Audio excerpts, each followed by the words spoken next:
அஸ்ஸலாமு அலைக்கும் வரஹ்மத்துல்லாஹி வபரகாத்துஹு அன்பார்ந்த வலைக்கும் Muslims. அஸ்ஸலாமு ஓகே வரஹ்மத்துல்லாஹி ஓகே பிள்ளை ஒரு நீண்ட இடைவெளிக்கு பிறகு நாங்கள் வந்திருக்கிறோம். கிட்டத்தட்ட ஒன் பை ஒன் பையாக கிளாஸஸும் கட் பண்ணப்பட்டிருந்தது. ஸோ நாங்கள் நேரத்தை வீணடிக்காமல் நாங்கள் டிரெக்டாக நாங்கள் பாடத்துக்கு போவோம். ஸோ நாங்கள் இன்றைக்கி நாங்கள் பார்க்க போகிறது 3 தலைப்புகளை நாங்கள் படித்து முடிக்க இருக்கிறோம். இந்த 4வது யூனிட்டை முழுமையாக கம்ப்ளீட் பண்ண இருக்கிறோம். சரி, வானியல் கலை, மொழிபெயர்ப்பு கலை அண்ட் தொழில்நுட்பவியல், இந்த 3ஐயுமே நாங்கள் இன்றைய நாள் தலைப்போட முடிக்க இருக்கிறோம். ஸோ அதனால உங்களுக்கு என்னெல்லாம் சந்தேகம் ஈக்குதோ, இந்த 3 தலைப்புகளுக்கு என்னெல்லாம் சந்தேகம் ஈக்குதோ அதெல்லாம் நீங்கள் கட்டாயம் கேட்டு தெரிஞ்சு கொள்ளலாம். சரிதானே? ரைட். எனவே நாங்கள் பாடத்துக்கு போவோம். பட் அதற்கு முதல்ல ஒரு ஒரு செகண்ட், சாரி, ஒரு 2 நிமிஷம் அல்லது ஒரு 5 நிமிஷம், ஒரு 2 நிமிஷமா கொஞ்சம் இதை பார்ப்போம். இன்னைக்கு என்ன ஸ்பெஷல்?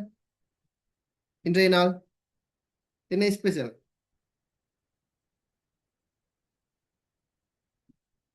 என்ன ஸ்பெஷல் பிள்ளைகள் இன்றைய நாள்? ஐசிட பாட்டு சேர்ந்து ஐசிட பார்ட் 2. என்ன சொல்றாங்க உங்களோட தாத்தமார் நானமார் எல்லாரும்?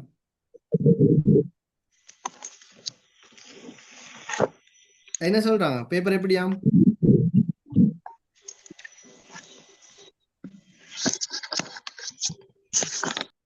ஒன்றுமே சொல்லலையா பேப்பரை பத்தி? நீங்க கேட்கவும் இல்லையா? சொல்லுமா, என்ன சொல்றாங்க பேப்பரை பத்தி? பேப்பர் தெரிய மாதிரி இருந்துச்சு. ஆனா போன முறையோட இந்த முறை வந்து கொஞ்சம் டஃப் இல்லாம போன கொஞ்சம் முறையோட ஏ இந்த முறை கெஸ்ட் கொஞ்சம் பண்ணலுமா எடுக்கலுமா சொல்லுங்க. எஸ், ஏ ஓகே. ஒன்று கெஸ்ட் பண்ணலுமா இதுல ஒன்று கெஸ் பண்ணிடலாமா? ஓகே, ஏ ஒன்று கெஸ் பண்ணல. சரி, வேற? ஓகே பிள்ளை, அல்ஹம்துலில்லாஹ்னு சொல்லி போன முறை பேப்பரோட இந்த முறை பேப்பர் ரொம்ப ஈஸி. நாங்கள் எதிர்பார்த்த மாதிரி அல்ஹம்துலில்லாஹ்னு வந்தீங்க. கொடுத்த சாய்ஸ் கேள்வி எல்லாம் வந்தீங்க. அதுக்கு இதுதான் சாம்பிள். ஸோ கொடுத்த கேள்விகள் எல்லாம் எத்தனை கேள்வி வந்தீங்குது, எப்படி வந்தீங்குதுன்றதெல்லாம் ஒன் பை நாங்கள் அப்டேட் பண்ணிட்டு இருக்கிறோம். எனவே உங்களுக்கு சோஷியல் மீடியாவில் வரும். அப்போ உங்களுக்கு பார்வையிடக்கூடிய ஆயிக்கும். கொடுத்தது தான் வந்தீங்குது, சாய்ஸ் கேள்வி தான் வந்தீங்குது என்றதை நான் இந்த இடத்துல உங்களுக்கு ஞாபகப்படுத்திக் கொள்றேன். நீங்க தான் அடுத்த முறை ஐசி பாடம் செய்ய போற புள்ள. சரிதானே? ரைட். ஓகே. எனவே இதைத்தான் சொல்றதுக்கு அடுத்து, எனவே இன்றைய இஸ்லாமிய நாகரிக பாடம் இன்றைய நாளோட நிறைவுக்கு வந்து இது பார்ட் 1 பார்ட் 2 சொல்லி நேற்று பார்ட் 1 இன்று பார்ட் 2 நடந்தது. அல்ஹம்துலில்லாஹ் இறைவன உதவியை கொண்டு இந்த முறை இலகுவான ஒரு பாடமாக அது அமைஞ்சிக்குது. எல்லாமே இறைவன நாட்டம். ஸோ நாங்கள் எதிர்பார்க்குறோம் இந்த முறை இன்ஷா அல்லாஹ் ஏ புள்ளிகள் வந்து லிமிட்டை தாண்டும் அப்படின்ற ஒரு எக்ஸ்பெக்டேஷனோட நாங்கள் இருக்கிறோம். இன்ஷா அல்லாஹ் பார்ப்போம் என்ன நடக்குதுன்னு. சரி, ரைட். ஓகே பிள்ளை, இப்போ நாங்கள் பாடத்துக்கு போவோம். சரிதானே? ரைட்.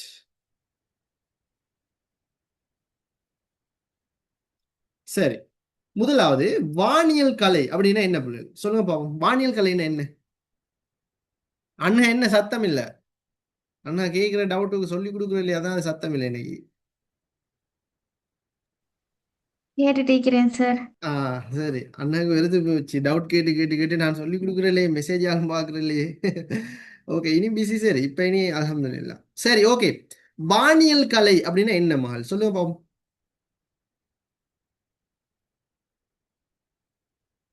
வானியல் கலைன்னா சும்மா ஏதோ தெரிஞ்சதை சொல்லுங்க. வானம் பற்றி ஆராய்கின்ற கலை. வானம் பற்றி ஆராய்ச்சி. ஆயிஷாட இப்படி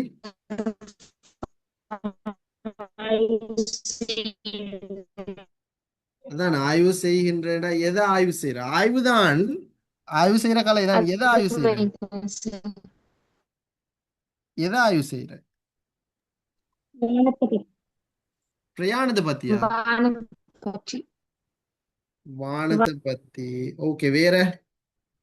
வானத்தில் இருக்கிற நட்சத்திரம், சூரியன், சந்திரன், வானத்துல இருக்கிற மேகம், நட்சத்திரம், சூரியன், மேகம். ஓகே, வேற? வானத்துல போற எல்லாம் பற்றி ஆராய்கின்ற கலை. எல்லாம் பற்றி ஆராய்கின்ற கலை. வானத்துல இருக்கிற சூரியன். வானத்துல என்னெல்லாம் ஈக்குது மகள்? சூரியன் மட்டுமே ஈக்குது? கோள்கள், சூரியன், சந்திரன், கோள்கள். வேற? நட்சத்திரம், நட்சத்திரம். வேற? கிரகங்கள், கிரகங்கள் ஈக்குது. வேற? வேற? ஸ்டார் ஈக்குது, சன் ஈக்குது, மூன் பறவை, ஈக்குது. ஆ ஃபிளைட், சுபஹானல்லாஹ், ஃப்ளைட்டுமே ஈக்குதா வானத்துல? வானத்துல ஃபிளைட் இருக்குதா அன்ஹா? ஷம்ஹா இருக்குதா ஃபிளைட் சம்டைம் சம்டைம் வானத்துல? பாக்கலும் தானே. வானத்துல பார்க்கலும் பறக்கிறத பார்க்கலும். சரி, ஓகே. சரி பிள்ளை, எனவே வானத்தை பத்தி ஆய்வு செய்யறது தான் என்ன வானியல் கலை. சரிதானே? ஸோ அப்ப உங்களுக்கு எக்ஸ்பிளைன் எல்லாமே அதில் போட்டிக்கிறாங்க. வானியல் என்று சொன்னா சூரியன், சந்திரன், நட்சத்திரம், கிரகம், வானியல்ல உள்ள எல்லாமே, வானவெளியில உள்ள எல்லாமே வானியல் கலையுளுக்கு தான் வரும். சரி, அப்ப அதை நீங்க கட்டாயம் இந்த இடத்துல விளங்கி வச்சுக்கொள்ளுமாறு. இப்ப இதுல பிள்ளைகள் நல்லா நிறைய இடங்கள்ல அல் குர்ஆன்லையும் கூட சொல்லிக்கிறான், வானங்களை பத்தி என்ன செய்ய சொல்லி ஆய்வு செய்ய சொல்லி சொல்லியிருக்கிறான். ஏன்னா இஸ்லாம் வானியல் அறிவை வெறுமே பொழுதுபோக்காக பார்க்கல, முஸ்லீம்களோட அன்றாட வழிபாட்டோட இணைச்சுத்தான் வானியல் கலையை இந்த அல் குர்ஆன் பார்க்குது பிள்ளைகள். அப்ப அதுகளை நாங்க இந்த இடத்துல தெளிவாக விலக்கி வச்சுக்கொள்ள வேணும் தானே. சரி, இப்ப வானியல் கலைன்றது வானத்தை பத்தி ஆய்வு செய்யுது. முஸ்லீம்கள் ஒரு காலம் வந்துச்சு, அந்த டைம்ல எப்படின்னா வானியல் கலையில உச்சம் தொட்டாங்க. எனவே அவங்க வானியல் கலைக்கு உச்சம் தொட்டுறதுக்கு என்ன காரணம்? நாங்க இதுக்கு மேல புவியியல் கலை பார்த்திருந்தோம். ஏன்னா அதுலயும் அப்படித்தான் முஸ்லீம்கள் புவியியல் கலையில ஈடுபடுறது பல காரணங்கள், அதே மாதிரி வானியல் கலையில ஈடுபடுறதுக்கும் பல காரணங்கள் இருக்குது. அதுல முதலாவது காரணம் அல் குர்ஆன தூண்டுதல். சரி, அல் குர்ஆன தூண்டுதல் தான் முதலாவது காரணம். எது உண்டாக இருந்தாலும் அல் குர்ஆன தூண்டுதல். குறிப்பாக பிள்ளைகள் அல்லாஹ் அல் குர்ஆன்ல நிறைய இடங்கள்ல சொல்றான், ஏன்னா வானங்களையும் பூமிகளையும் பத்தி சிந்திக்கவில்லையா, நீங்க கவனித்து பார்க்கவில்லையா, அவர்கள் சிந்திக்க வேண்டாமா அப்படின்னு சொல்லி அல்லாஹ் நிறைய இடங்கள்ல சொல்லிக்கிறான். எனவே அல்லாஹ் வானங்களையும் பூமியையும் சிந்தித்து பார்க்க சொல்லி மனிதர்களை தூண்டுகிறான். என்ன அல் குர்ஆனை பொறுத்த வரைக்கும் கிட்டத்தட்ட ஆராய சொல்லி 73 வசனங்கள் ஆராய சொல்லி வந்தீங்க. ரைட். இஸ்லாம் வெறுமனே பிள்ளைகள் நீங்க நினைக்க கூடாது இந்த வானியல் அறிவை வெறும் பொழுதுபோக்குக்கு செய்யறாங்க. இப்ப நீங்க சும்மா வச்சுக்கொள்வோமே, திடீர்னு சந்திர கிரகணம் ஒன்று வருன்னு வைங்களே. சந்திர கிரகணம் ஒன்று போய் வந்தா ஒருத்தர் போய் என்ன செய்யறாங்க, சந்திர கிரகணத்தை நம்மட ஆசையில நாம எல்லாருக்கும் தெரிஞ்சது என்ன, சூரிய கிரகணம் நாங்க எப்படி பாக்குற, ஒரு சின்ன ஒரு கருப்பு பேப்பர் ஒன்றால கருப்பு போட்டு அப்படியே பார்த்துருக்கீங்களா யாரேனும்? இல்லாட்டி சூரிய கிரகணம் நீங்க எப்படி பாக்குற சொல்லி பாப்போம், எப்படி பாப்பீங்க? X-ray board. எந்த போர்ட்பா? X-ray. Extra board. Okay, okay. வேற? போன்ல பாக்குறேன். போன்ல பாக்குற. வேற?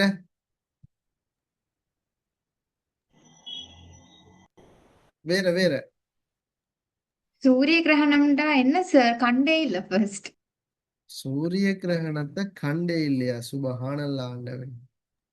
இன்னைக்கு சூரிய கிரகணம் வரும் பாப்போம் நாங்க இன்ஷால்லா. சூரிய கிரகணம் ஈகுது, சந்திர கிரகணம் ஈகுது. சரி, ரைட். இப்ப இதுல சூரிய கிரகணம் சந்திர கிரகணம் இதுல ஈக்குதுதான். சூரிய கிரகணம் வந்த டைம்ல நீங்க எல்லாம் சூரியனை பார்த்த எக்ஸ்பீரியன்ஸ் இருக்குதா யாருக்கு? யாருக்கும் இல்லையா? பார்க்க வானம் சொல்றேன். இப்போ பார்க்க வேணும்னு சொல்றதா? நான் அதை தாண்டி யாரையும் பார்த்து நானா பாத்திக்கிறேன். பார்த்த அனுபவங்கள் யாருக்கும் இல்லையா? இல்லையா யாருக்கும்? ஸ்டேட்டஸ் போட்டீங்க, பட் அது ஐடியா என்னன்னு தெரியும். அப்ப இதுவரைக்குமே நீங்க சூரிய கிரகணமோ சந்திர கிரகணம் அப்படி எதுண்டுமே பார்த்தில்லையா புள்ள நீங்க? சந்திர கிரகணம் பார்த்தீங்க? சந்திர கிரகணம் ஷம்ஹோமா? ஷம்ஹா இங்கிலீஷ் மீடியம் நீங்களும் பார்த்தில்லையா?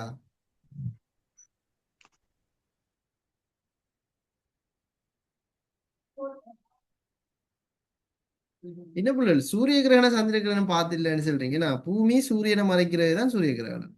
அதே மாதிரி தான். ரைட். ஓகே, இதெல்லாம் நாங்கள் இன்ஷா அல்லாஹ் நம்மட இந்த இயர்ல சூரிய கிரகணமோ அல்லது சந்திர கிரகணமோ வந்தா இன்ஷா அல்லாஹ் நாங்க பார்ப்போம். சரியா? பாடத்தோட சம்மந்தப்படுத்தி நாங்கள் அதை பார்ப்போம், அது எப்படி நடக்குது என்ன மாதிரின்னு சொல்லி. ரைட். இப்ப நான் கேட்கிறேன் என்னன்னு சொல்ல, இந்த வானியல் கலை தானே, இந்த வானியல் கலையில பிள்ளைகள் வெறும் இஸ்லாம் வெறுமனே பொழுதுபோக்கு கலை. இப்ப யாராலும் சூரிய கிரகணம் முடிக்குது அப்படின்னு சொல்லி போனை ஜூம் பண்ணி பார்த்தா நீங்க அவரை என்ன செய்வீங்க? அவருக்கு என்ன சொல்லுவீங்க? என்ன சொல்லுங்க, சொல்லுவோம்.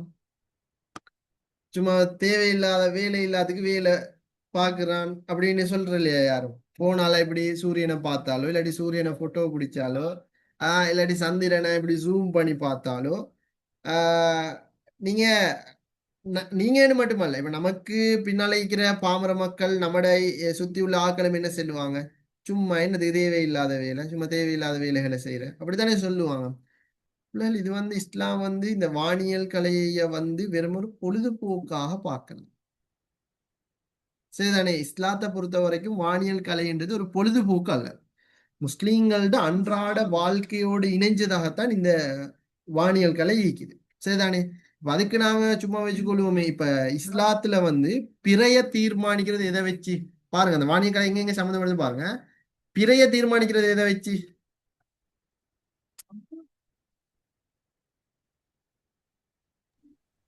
சாரி, சந்திரனை பார்த்து ரமலான் மாதத்தை கணிப்பிடுறாங்க. ரமலான் மாதம் நாம அந்த பிறைய பார்க்கறது சந்திரனை வச்சு தானே, ரைட்? நாம கிப்லா திசை அதை எதை நாங்க பாக்குறோம்? கௌபத்துல்லா. உலகத்துல எந்த மூலையில இருந்து கிப்லா திசை பார்க்க. 5 நேர தொழுகை, 5 நேரமும் இப்ப லுகர தொழுவிட்டு இன்னொரு 5 நிமிஷத்துல அசரி, இன்னும் 5 நிமிஷத்துல மகரிமி, இன்னும் 5 நிமிஷம் இஷா தொழுதுமா? அதுக்குன்னு ஒரு டைம் இருக்குதானே. சுபஹ் ஒரு டைம், லுஹர் ஒரு டைம், அசர் ஒரு டைம், மஹரிப், இஷான்னு சொல்லி டிஃப்ரெண்டா டைம் இருக்குது. அதுவும் இயற்கையோட சம்பந்தப்பட்டதுதான். ஹிஜ்ரி நாட்காலிய தயாரிக்கிறதும் அதுவும் இந்த இயற்கையை வச்சுதான். நட்சத்திரங்கள்ல உதவியால இப்ப கடல்ல பிரயாணம் செய்யறவங்களுக்கு கூட மெப் இல்லாமனா கடல் நட்சத்திரங்களை வச்சுதான் பிரயாணம் செஞ்சாங்க. அப்ப அதுவும் ஒரு இயற்கையை வச்சுதான், ரைட்? அதே மாதிரி சூரிய சந்திர கிரகணங்கள் வரும் என்று சொல்லி நாசா வெளியிடுது. அதெல்லாம் இந்த சந்திர கிரகணங்களை ஆய்வு செய்ய போய்தான். எனவே இஸ்லாத்தை பொறுத்த வரைக்கும் எல்லாமே இந்த இயற்கையோடு சம்பந்தப்படுது, சூரியனோட சம்பந்தப்படுது, சந்திரனோட சம்பந்தப்படுது, அதே மாதிரி இயற்கையோட சம்பந்தப்படுது, கௌபத்தோட சம்பந்தப்படுது. எனவே இதனாலதான் அல்லாஹ் சொன்னான், வானியலை பத்தி ஆய்வு செய்யுங்க, ஆய்வு செய்யுங்க என்று அல்லாஹ் தூண்டுறான். எனவே இப்ப இப்படித்தானே பிள்ளைகள், ஒரு டவுட் ஒன்று நான் கேட்கிறேன், நீங்க சொல்வீங்களா?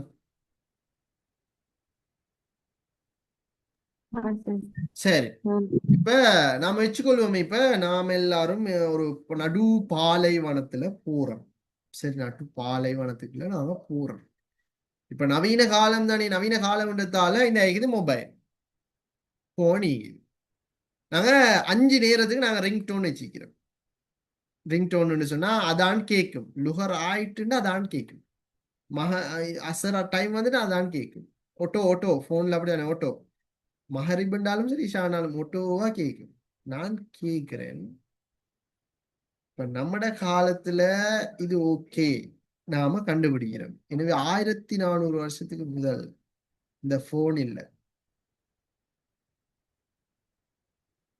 நமக்கு சொல்லித்தாரத்துக்கு இந்த மாதிரி டெக்னாலஜி எதுவுமே இல்லை. அந்த டைம் எப்படி அவங்க தொழுகை நேரத்தை கணிச்சாங்க சொல்லுங்க. சூரியன் சந்திரன் அது அதுக்கு சூரியன் சந்திரனை வந்துச்சுன்னா எப்படி அது? சூரியன் உதயமாக முதண்டு சொன்னா அது ஃபஜர். அது நடு உச்சிக்கு வந்தண்டு சொன்னா அது லுஹர். அது மறையிற டைம் அந்த மறையிற டைம் ஆச்சுன்னு சொன்னா அசர். அது பிறகு இந்த மறைஞ்சது பிறகு மரணத்துக்கு பின்னால மகரிப். அந்த பிறகு நல்லா இருட்டின பிறகு இஷா. ரைட். எனவே பிள்ளைகள் நாம பாருங்க, அதுல இன்னொன்று அப்ப அந்த காலத்துல பாருங்க, அப்ப அவங்க அந்த வானியல் கலையில எப்படி தேர்ச்சி பெற்றிருப்பாங்கன்னா இந்த டைமுக்கு தொழுதாண்டே. ஏன்னா இப்ப திடீரெண்டு இப்ப சும்மா நாங்க இங்க அடிக்கிறோம். இப்ப அந்த 1400 வருஷத்துக்கு முதல்ல நாம பின்னி போய் பார்ப்போமே. இப்ப அங்க நாங்க சும்மா அங்க இங்க சுத்தி சுத்தி ஈக்கிறோம். இப்ப ஒரு நாள் நாங்க தொழுகிறோம், வாங்க வாங்க எல்லாரும் தொழுக என்று சொல்றாங்க. இப்ப அடுத்த நாள் நாம என்ன செய்வோம்? நமக்கு எல்லாம் நம்மளோட உடம்பு, நம்மளை சுத்தி எல்லாரும் இயங்கிடுவாங்க ஒருத்தருக்கு பின்னால. ஏன்னா அவர் அதான் சொன்னாலே டைம் சரி அப்படின்னா எல்லாருமே வானியக்கால தேய்ச்சி பெற்றிருக்கையில ஒருத்தர் 2 பேர் தேய்ச்சி பெற்றிருந்தாங்க நபியோட காலத்துல. அப்ப அவங்க தான் என்ன செஞ்சாங்க, அதான் சொல்றது டைம் அதான் சொல்லுவாங்க. பாருங்க, இன்னைக்கு பாங்கு சொல்லி கேட்டுமே நாம எல்லாம் போல. அப்ப அந்த டைம்ல பாருங்க, ஸ்பீக்கரும் கூட இல்லை, அதான் சொன்னா கூட கேட்டு இருந்தாங்க, எலும்பி இருந்தாங்க. ஏன்னா ரைட். அதெல்லாம் அல்லாட அருள் தான். ரைட். எனவே அன்றைய காலகட்டத்துல வானியல் வளர்ச்சி அடைஞ்சிருச்சு. இன்றைக்கு வானியல் வளர்ச்சி அடைஞ்சிக்குதா? அடைஞ்சுதானே இருக்குது. என்ன சரியான அன்றைக்கு வானியல் கலை நல்ல வளர்ச்சி பெறுது. சரியான நேரம், சரியான திசை, சரியான வழிகாட்டி எப்படி எல்லாமே இருந்துச்சு. எனவே அந்த காலத்துல வானியல் கலைன்றது நல்லா வளர்ச்சி அடைஞ்சு. அந்த டைம்ல வானியல் எப்படி தெரியுமா இருந்துச்சு? அந்த காலத்துல நம்மட காலம் மாதிரி கண்ணாடி போட்டு பார்க்கிறதோ அப்படி இல்லாட்டி அது இது ஒன்றுமே நவீன டெக்னாலஜி ஒன்றுமே இல்லை. என்ன தெரியுமா அந்த டைம்ல நல்ல உயரமான மலை கீழே ஏறி நல்ல உயரமான மலையில ஏறி வெறும் கண்ணால தான் பார்ப்பாங்க. அந்த கண்ணால பார்த்து தான் நான் செஞ்சேன். அதுக்கு பிறகுதான் இந்த உஸ்தர்லோபு அந்தந்த கருவிகள் எல்லாம் வந்து அது வரைக்கும் வெறும் கண், வெறும் கண். இன்னும் நிழலையும் அடிப்படையாக வச்சு இது பார்க்கறது நேரம். இல்மா, repeat your questions. Repeat. நிழலையும் அடிப்படையாக வச்சு பார்க்கறது சார். இல்ல, நான் தொழுகை பேசுறது நேரம். ஸ்டெக் ஆகுதா இல்லாட்டி இல்மா பேசுறது ஸ்டெக் ஆகுதோ தெரியா? நான் பேசுறது ஸ்டெக் ஆகுதா இல்ல இல்மா பேசுறது ஸ்டெக் ஆகுதானே போல எங்களுக்கு. ஆனா அப்படித்தான் விளங்குது. சார், நிழலை இல்மா பேசியதை ஸ்ட்ரைக் ஆகுது சார். ரைட். இப்ப இல்மா உங்களோட இது லைன் கொஞ்சம் ஸ்டெக் ஆகுது. இப்ப கேளுங்க. இல்மா திரும்ப கேளுங்கம்மா. அதானே இல்மா நல்ல கேள்வி ஒன்று கேட்டாங்க போல, டவுட் ஒன்று ஆனா மிஸ் ஆயிடுச்சு. சரி. சார் இல்மா என்ன தெரியுமா கிட்ட நிழலையும் அடிப்படையா வச்சு தொழுகை நேரம் பார்க்கறதானே. சரி, நம்ம கேளுங்களே இல்மா கேட்ட கேள்விய. நிழல் நிழல் அடிப்படையா வச்சு ஷெடோ அடிப்படையா வச்சு இந்த தொழுகை நேரம் பாக்குறது. ஓ, அதுதான் அவ கேக்குறா. ஷேடோ அடிப்படையா வச்சு நிழல் அடிப்படையாக வச்சும் ஓ அப்படியும் சொல்லலாம். ஓ ரைட் ரைட். அப்படியே நம்ம சொல்லலாம். இப்ப இப்படித்தானே பிள்ளைகள் சூரியன் வந்த டைம்ல இப்ப ஒரு மரம் ஒண்டிக்கும். அந்த மரம் ஒண்டு என்ன செய்யும்? மரம்ண்டா இப்ப சும்மா வெள்ளனே வந்து அந்த மரத்துல சூரியன் படக்கிட்ட நிழல் ஒரு பக்கம் ஈக்கும். சரியா நடுவுக்கு வரக்கிட்ட அந்த நிழல் அந்த மரத்தை சுத்தி ஒரு சென்டர்ல ஈக்கும். அது அந்த அவங்க என்ன செஞ்சுப்பாங்க, அவங்க செட் பண்ணி வச்சுப்பாங்க. அவங்களுக்கு ஞாபகம் ஈக்கும். அவங்களுக்கு தெரியும் இந்த மரத்துல இந்த மட்டுக்கு வந்துட்டுன்னா அது நடு உச்சி அப்படின்னு அந்த ஷேடோவை வச்சும் அவங்க ஐஸ் பண்ணாங்க. சரி, அது சரியல்மா?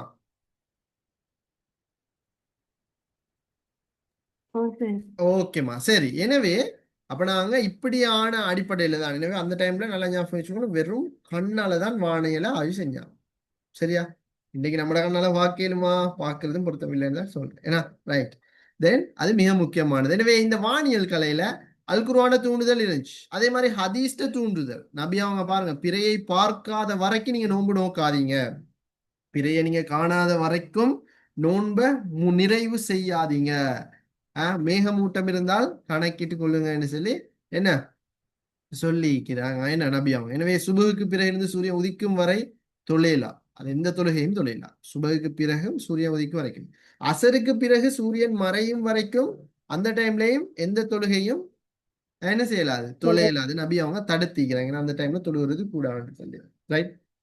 தொழுகிற மட்டுமில்ல, அந்த டைம்ல தூங்குறதும் கூடாதான். அந்த புத்தி மழுங்கடிக்கிற பிள்ளைகள் நீங்க தூங்குற என்ன நபியா மாத்தான் சொன்னாங்க, சுபகுக்கு பிறகு உண்மையில யாரு முட்டாள் என்ன சொன்னா, யாரு சோம்பேறி என்ன சொன்னா, சுபகுக்கு பிறகும் தூங்குறாங்க, தொழுட்டு தூங்குற. சுபகுக்கு பிறகு தூங்குற, அடுத்து அசருக்கு பிறகு. அசருக்கு பிறகு எல்லாம் பெருசா தூங்க வேணாம் பிள்ளை. அது வந்து அந்த புத்தி மழுங்கடிக்கிற டைம் தான் அது. ரைட். இந்த அசருக்கு பிறகு நீங்க வேணும்னா அசருக்கு முதல்ல தூங்கலையே, அசருக்கு பிறகு நீங்க எல்லாரும் தூங்குற. நிறைய பிள்ளைகள் அப்படித்தானே, ஏன்னா அசருக்கு பிறகுதான் தூங்குற, அசருக்கு முதல்ல தூங்கும். வேணும்னா ஒரு 10 நிமிஷம் 20 நிமிஷம் அது தாராளமா போதும். இது அசருக்கு பிறகு சுபகுக்கு பிறகு இதெல்லாம் பொருத்தம் இல்லை. ரைட். தொழுகிறதுக்கு பொருத்தம் இல்லைன்ற மாதிரி தூங்குறதுக்கும் அது பொருத்தம் இல்லை தான். அதுக்காக அது ஹதீஸ்ன்னு சொல்லக்கூடாது. ரைட். நபி அவங்க சொன்னது தொழுகிறதுக்கு பொருத்தம் இல்லை. நான் உங்களுக்கு சொல்றேன், என்ன செய்ய, சைக்காலஜி அடிப்படையில் அந்த டைம்ல வந்து தூங்குறது நல்ல இல்லை. ரைட். அடுத்தது இஸ்லாத்திட கடமைகளை நிறைவேற்ற வேண்டிய ஏற்பட்டமை. தொழுகைக்கான நேரத்தை அறியணுமாக இருந்தா வானியலை படிக்க வேண்டிய தேவை இருந்துச்சு. ரமலான், ஹஜ் இந்த மாதங்களை கணக்கிடணுமா, இந்த வானியலை படிச்சே ஆகணும். ஸோ எனவே முஸ்லீம்களுக்கு இந்த வானியல் கலையில தேர்ச்சி பெற்றிருக்கிறது. இந்த வானியல் கலையை படிக்கிறது கட்டாயமாயிடுச்சு. ஏன்னா இஸ்லாத்துல இப்ப வேற மதங்கள்னா பிரச்சனை இல்லை. நினைச்சா போய்த்துருவாங்க, நினைச்சா இப்ப கோயிலுக்கோ இல்லாட்டி விஹாரைக்கோ இல்லாட்டி சேர்ச்சுக்கோ நினைச்ச டைமுக்கு போயிட்டு வருவாங்க, அது பிரச்சனை இல்லை அவங்களுக்கு. ஆனா நமக்கு அப்படி இல்லை. நினைச்ச டைம் போகலாம், ஆனா அந்த ப்ரேயர் பண்றது டைம் ஒன்று இதுதானே, ரைட்? அப்ப அந்த டைம் எல்லாமே இந்த இயற்கையை வச்சுதான் நீக்குது. எனவே இதனால இயற்கையை படிச்சா தானே அந்த டைமை தீர்மானிக்கலாம். அதனாலதான் முஸ்லிம்கள் வானியல் கலையில தேர்ச்சியை பெற ஆரம்பிச்சாங்க. அதுக்கு அடிப்படை காரணம் இஸ்லாத்த கடமைகள் எல்லாம் இந்த வானியல் அடிப்படையா வச்சுதான் இருந்தீங்க. அது மிக முக்கியமான, ரைட்? அதே மாதிரி அதன் தொடர்ச்சியா தரைமார்க்க பயணங்கள் ஆரம்ப காலத்துல நம்ம காலத்துல இனி பாருங்க, இன்றைய காலகட்டத்துல கூட மெப் மிஸ் ஆயிரு தெரியுமா? டைட்டானிக் கப்பல் வந்து அவ்வளோ டெக்னாலஜி அந்த டைம்ல இருந்துச்சு. அதுக்கு என்ன நடந்த கடைசியா சொல்லுங்க, என்ன நடந்த என்ன நடந்த டைட்டானிக் கப்பலை கேள்விப்படலையா? கடல்ல தாண்டிட்டு சார். கடல் எப்படி தாண்டுச்சு? சும்மா போய் அப்படியே தாண்டுடா? இல்ல சார். ஆய்வு செய்யுங்க கடல்ல. கடல்ல ஆய்வு செய்ய போய் தாண்டுடா? இது என்ன புதுசா இருக்கு? இல்ல சார், திசை மாறி திசை போதும் மாறி. போவேன். இல்லையே, கடலை யாருக்குமே சுற்றி தெரியாதா ஆய்வு பிள்ளைகள் செஞ்சது. டைட்டானிக்கு நடந்தது? அல்லாவே. பனிப்பாறையில மோதி. குட். எதுலமா? பனிப்பாறையில. பனிப்பாறையில மோதி. இது தெரியாடி வேலை இல்லையே.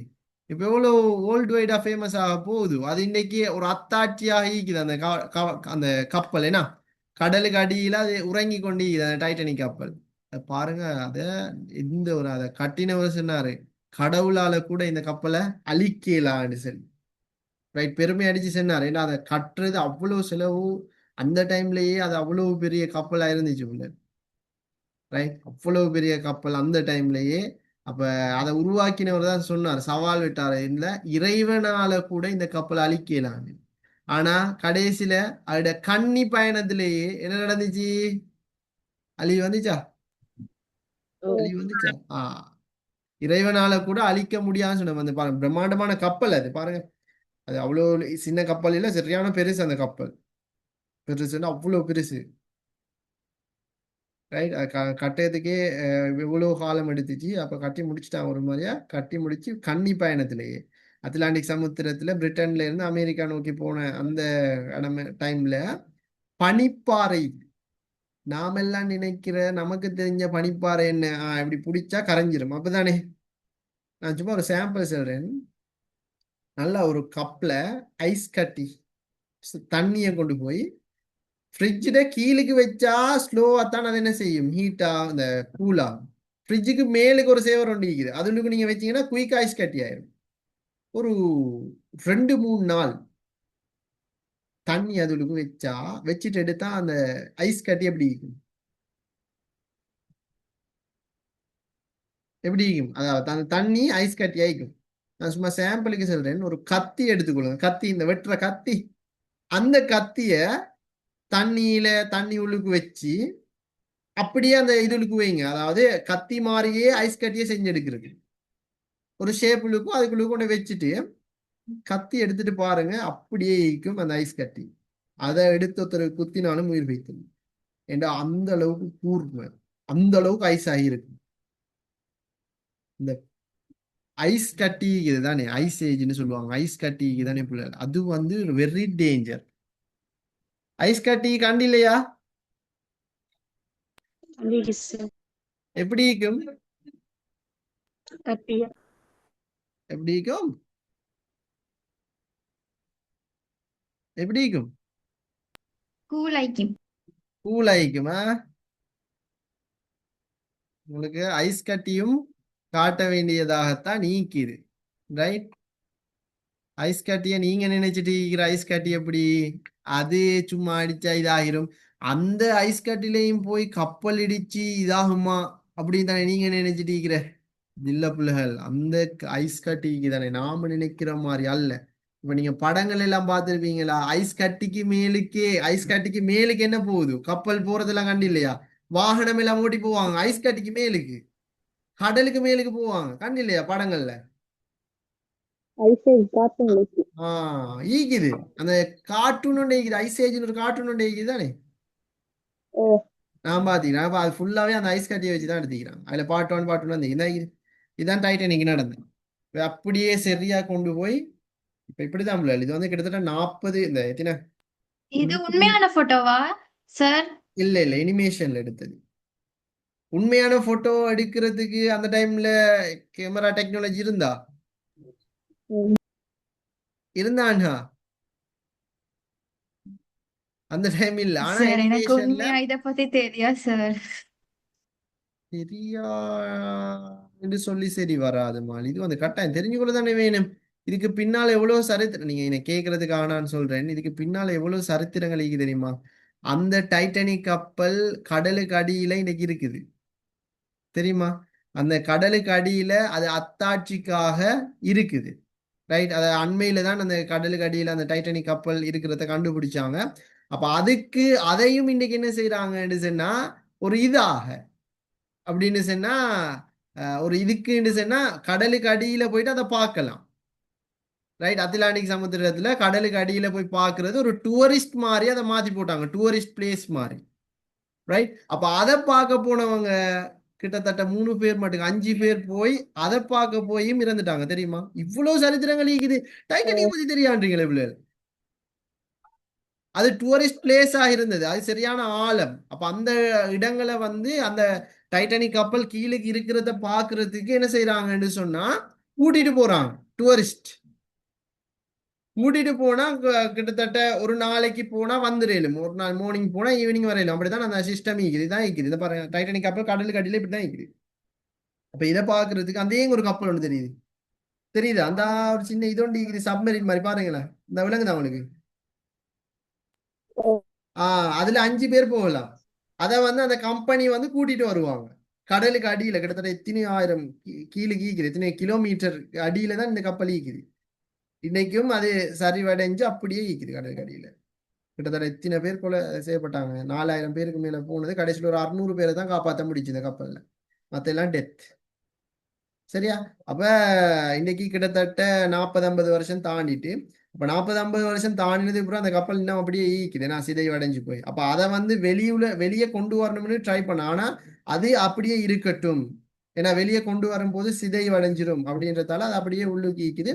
அப்ப அது ஒரு அத்தாட்சிக்கு அப்படின்னு சொன்னா என்ன செய்யறாங்கன்னா அது ஒரு டூரிஸ்ட் பிளேஸாக மாத்திட்டாங்க.